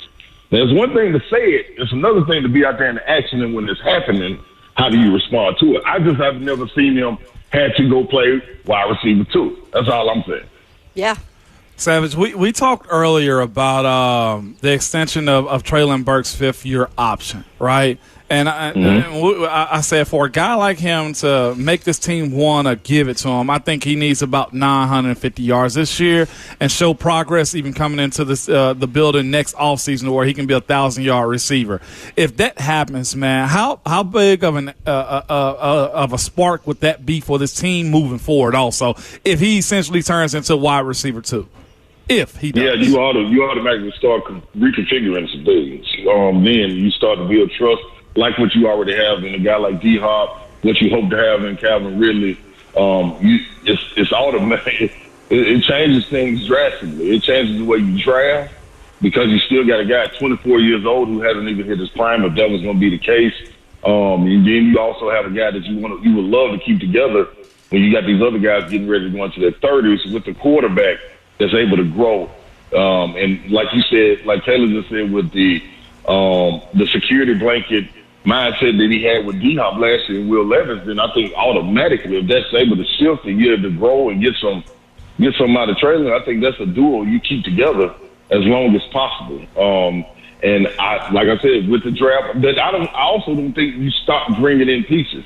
I think when we start to see these guys also like Zay Flowers and Boyd you never stop bringing in pieces. You're always churning to get better. You're always thinking about the future. That's what you're supposed to do. If not, you get stuck. And that's why wouldn't you want that to happen? You want guys to last as long as possible, but what is the 4 to 6 years? If you're really good, you know what I'm saying? And one thing, especially in the climate that we are with free agency and things of that nature. So yeah, I think it changes drastically if Treylon Burks can go out there. If he gets 900 yards, I thought 45 to 50 receptions, 750 yards, 700 yards. I think that's a hell of a year if it's playing out the way we're saying that it's going to play out. I think that is a great spot, and the reason being is that means if you have it set the way it's supposed to be, whether who's wide receiver 1, wide receiver 2, between Calvin Ridley and D-Hop, they have to get whoever's wide receiver 1 got to get 140 plus targets. They have to, and then wide receiver 2 got to get between 90 and 120. They have to. So what's left out there? For you when you add in guys like Tajay Spears, and then you add in Pollard coming out the backfield. You add in the tight end that's going to be coming out. And then you could go 2 tight ends, depending on how Chid comes along with Wiley. It's different things. So I think, man, 45 to 50 receptions, 750 yards, that's balling to me. Now, is that to your point good enough to say, all right, man, we're going to extend? I ain't sure. You probably go to the draft and be like, all right, I can find somebody else to go and give me them yards. But for me to show that he's healthy and come off the year that he has and be right there waiting in the wings, I like it. You know what I'm saying? And you've got to justify yourself as a $14 million receiver if you're on a fifth-year option, because a receiver with no Pro Bowls this season that was just extended for a 5th year is making $14 million in that 5th year. Slay, to your point real quick, you are dead on with those numbers because Tyler Boyd in Cincinnati is the wide receiver behind Jamar Chase and T. Higgins in 2022, 82 targets, 58 catches, 762. And that was as wide receiver 3 behind 2 bona fide guys that are 1 and 2. There you go. And that's what a guy that was in it. You said 2022 or 2023? That was the last year or year? That was 2022. Last year he was banged up a little bit. The targets went up and the catches went up too. Had 67 catches for 667 on 98 targets. Okay. So actually he did play in all 17 games last year, Tyler Boyd.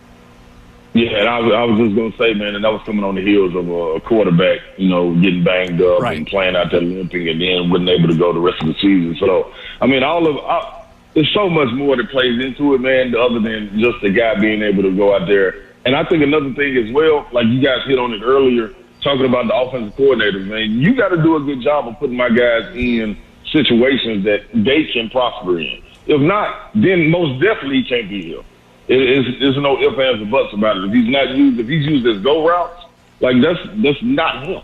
But that's depending on the matchup, that's totally different. So it's up to the OC, and we've never had to navigate these waters. Ever had to navigate these waters. As Titans fans, as a Titans franchise, as anybody affiliated with the Titans, because you've had 3 of the best running backs to come through here in the last 25 to 30 years. Yeah. Savage, I'm going to take you to your world real quick, man, on the round ball side, okay?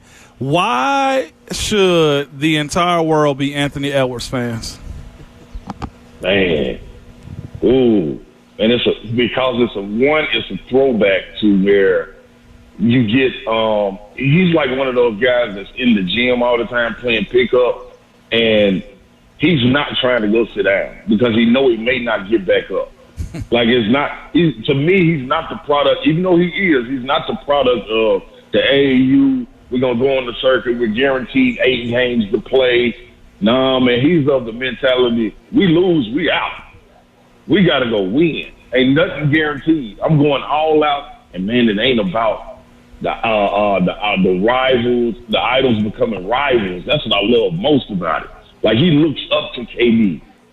He already said there's no ifs, ands, or buts. You know what he wanted to do to KD? Savage. It was so good. We lost him. So good. It just put us right. Dang! Now I'm on a cliffhanger here. I know what he did to KD. He took KD to a back alley. He made KD say uncle, man. And we're talking about NBA right now. Anthony Edwards is by far one of the most exciting young stars in NBA. I'm not sure if y'all have caught it, but there he is. He's back. What is so savage? You said one of his idols, Kevin Durant. KD cut your phone line there. He did. No, just KD's like Just like his Twitter fingers. Oh, hi, Savage. Hey, there you go. There he is. I don't know what's going on with y'all. What y'all trying to do? What kind of little tricks y'all trying to pull on me? But I'm right here, though. Okay. No, you went out for a second. So what did Anthony Edwards want to do to Kevin Durant? He wanted to take him out. He wanted to kill him. Like, there's no ifs, ands, but put his foot on his throat, choke him out. This is his idol, man. And he automatically became his rival. There wasn't no ifs, ands, or buts about it. There was no question what he was going to do. He was talking to him while he was doing it. And for a guy like this young, coming in, I think, 4th year, getting ready to go into 5th year soon, like, to play on both ends of the floor in the world today where guys specialize in, I'm a shooter, I'm a scorer, I'm going to set guys up. He does everything on both ends of the floor. He wants to guard the best guy. Like, these are things that you haven't seen since Kobe. You know what I'm saying?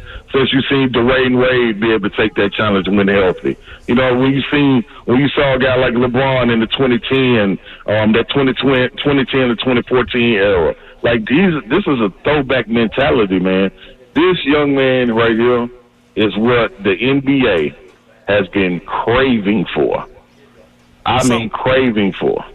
So with that being said, he's only 22, out of Georgia. And I think is easy the year after Ja Morant. Did Ja miss the boat and is now the AE show as far as his antics off the court? Ain't no ifs, ands, or buts about it. And the reason being is because what he does on both ends of the floor, Ja is electrifying, and I expect him to continue to be that.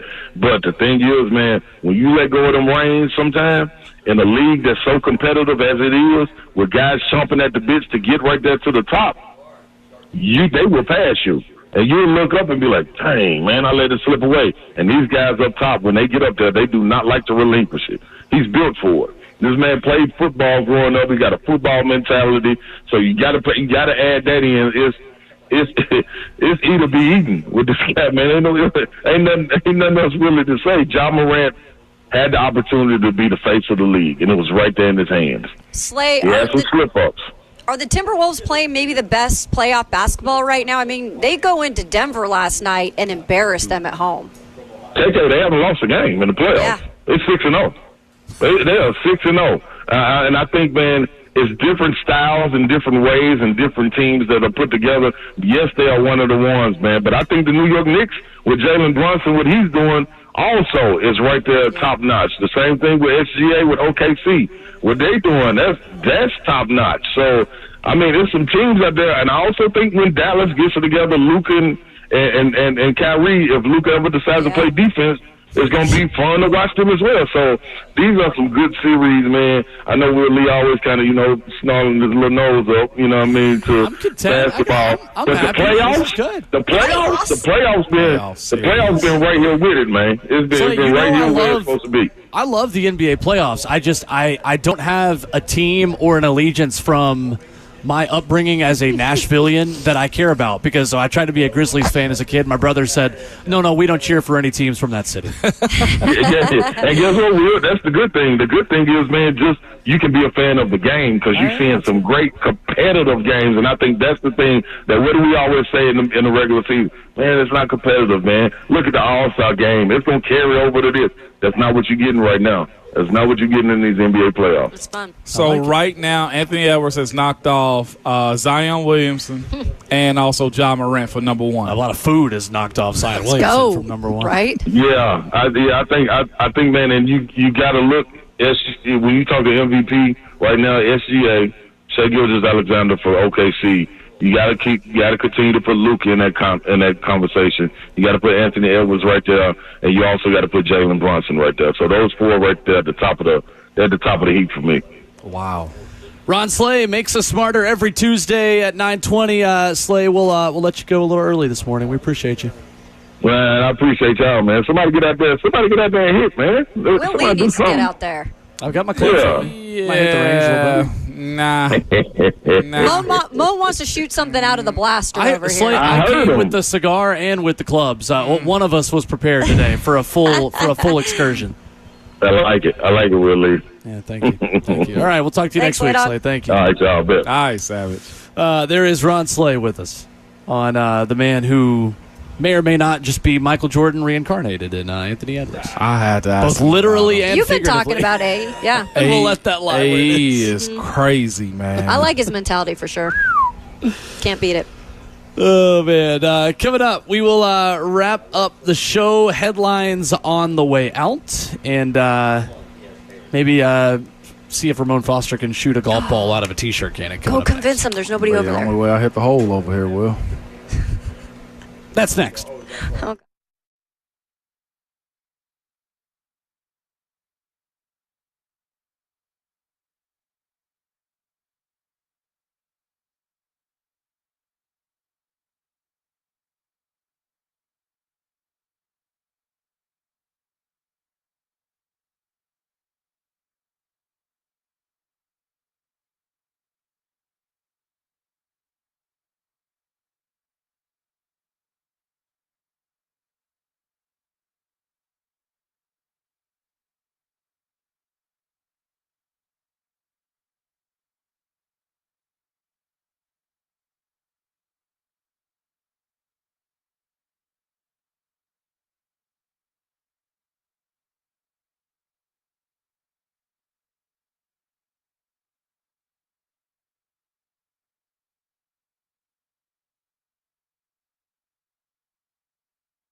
Wrapping up the show at RKW, brewed up by 8th and Roast, Ramon, Kayla, and Will from Gaylord Springs Golf Links here at the Backfield in Motion Golf Tournament.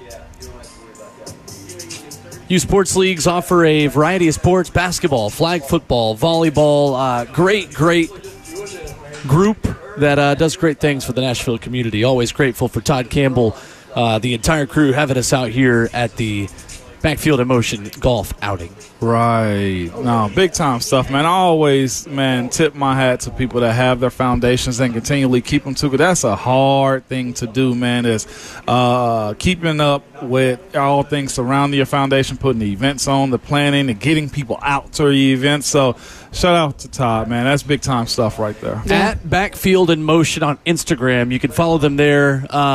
Social media, keep up with some of the sports programs. They want to recognize the kids that are in after-school programs and sports, staying active, staying involved in the Metro Nashville area. So shout out to them and the work that they are doing associated with TSU, with Vanderbilt, providing opportunities with students to work with college athletes and coaches with free clinics, coaching sessions. Great stuff to get involved with. For sure. Shout out to our guy Chris hanging out with us. Yeah, coming out Chris here came saying hello through. at Gaylord Springs here. We are got the crew rolling deep here. Yeah, we had plenty of guests out here saying hi today. Yeah. We did. Chris all the way from Jersey, too, Will. Some of your stomping grounds as of late, man. That's right. The Garden State. My people. These are my people now. So did he say he's visiting? Yeah, he's visiting. Yeah. Okay. His wife has a conference down here. Staying at the Gaylord. So he came by to swing and bang. Good timing. That's awesome, man. Yes, indeed. Good timing. Yesterday, Andrews Pete signs with the Raiders. One option for the Titans, offensive line, off the board. Yeah, nothing lost is how I looked at that on you signing. It'd be good to have another body in that has veteran experience behind him. But clearly, either the money didn't work or his ability to fit into the scheme and what they want out of players, too. So, again, he has the accolades, former first-rounder, Pro Bowl player also, up in age some. I think you see now inside of this room a bunch of young, youthful guys. Because, again, I think there's a little bit of deconstruction that's going to happen with this squad as far as the Titans' offensive line go. And to have a guy like Andrews Pete in is probably a situation where he's probably somewhat set in his ways, and you move forward from there. Yeah, that's a good point because you know who you have in terms of Bill Callahan being able to kind of mold some of these guys or help develop them. So I think they have done enough for the most part right now. Now we have to just see the fruits of the labor kind of perform before our eyes. I just think right now that the biggest focus for the Titans, although we haven't heard as much noise around the safety position, I do still feel like that's something of need there, of adding a veteran at that position. Maybe those talks will heat up a little bit more, and then clearly they are on the move for an extra wide receiver in terms of either that number 3 spot or just some depth there. I like it. Are you going to go grab the T-shirt cannon here in a minute? I know. I want to see this happen. I might dabble with the T-shirt cannon. Ain't no telling, Will. I got tasks to do today, man. So if I do, it needs to be ready. It needs to be readily available is all I'm saying. What kind of tasks you got going? Man, I'm on all sides of town today trying to figure stuff out, man. I got nothing. You said tasks, and I think you're up to no good. Robert Walsh. Oh, here, like he instantly pops on. Yeah, here he goes. Don't let Ramon talk to y'all like that. Tell him what you got to do today, because me and you both have to do this today. And installing a bidet at home. Yes, sir. Wait, what? Both of y'all? Yeah, he has one. No. I got one at the crib too. Yes, absolutely. I got to go. TV just got a punch from Robert Walsh there as well. It did. We don't bidet anymore. We badoo. Did that? Okay, and did. That's what. And will. What y'all doing in there? Don't worry about it. I'm clean. Don't worry about it, sweetheart. I'm clean. We didn't even discuss having that either. We were outside over here. I was burning one with Curb, and I was like, "Oh man." Oh my goodness. Hey, Glow said curbing on curbing, and that's what we're doing out there. This is why he loves coming out here. I'm telling you, I don't even smoke like that anymore. But when I hang around Curb, I'm like, that's just right. Yep. You guys definitely need a podcast together of burning with Curb. Burning with Curb. I love that. With Robert Walsh and Kirby Allen Kirby. This dude has endless ideas, man. Burning with Curb. Really does. What's the shirt you got on today, too? Oh, you don't like it? This is hilarious. So I don't know what it is. Anytime I like to go thrift, I go to Goodwill. I go to thrift shops. Anytime I see one of these Disney golf shirts, I got to buy it. Sometimes it's a small. I'll give it a Cheyenne. I love it. I got a Mickey Mouse. I got a Donald. This is a Daffy. Daffy. Dang, this is a Looney Tunes. I done switched up on them. You have. Dang, man, look, that ain't even who he was. He didn't even know. God, I'm out here repping the wrong game. It man. looks good. It looks good. I'm a Disney clan. I ain't coming on with the Looney Tunes. I ain't worried about them. I love Looney Tunes, man. Can't do it. Wow, come on, Bert. Hey, Bugs knows what's up, Doc. What's he always talking about? Oh, what's up, Doc? He knows what's up. Bugs is the man. He's their Mickey. That's what he is. And that is our Looney Tune, Robert Walsh, putting on the headset to Good luck with the bidet installation wrap up the today. show this morning. The Buck Rising Show is coming up Sophisticated. next. Special thanks to Mac Morey keeping us on the rails from back in our Midtown studios, to Kirby Allen Kirby for getting us on air here, and to Todd Campbell, the whole Backfield in Motion crew, for having us out at their golf tournament. They do fantastic stuff. And the golfers are out and about and enjoying one of the most beautiful courses in Middle Tennessee. I'm jealous of how they get to spend their Tuesday morning. We are back at it tomorrow. We will have Rhett Bryan. We will have lots to discuss as we Lombardi continue will join the week. show. Michael Yeah. Lombardi will be on the program before he goes on Pat McAfee on ESPN. Yeah, we'll have the better interview After us. So we will start off his day, and Ramon Foster continues to start your day right now. A couple things, man. When you see me and Bert from here on out, you can call us a lot of things, but you also better call us clean, okay? And you must remember, your Twitter fingers and your mic is always hot, baby.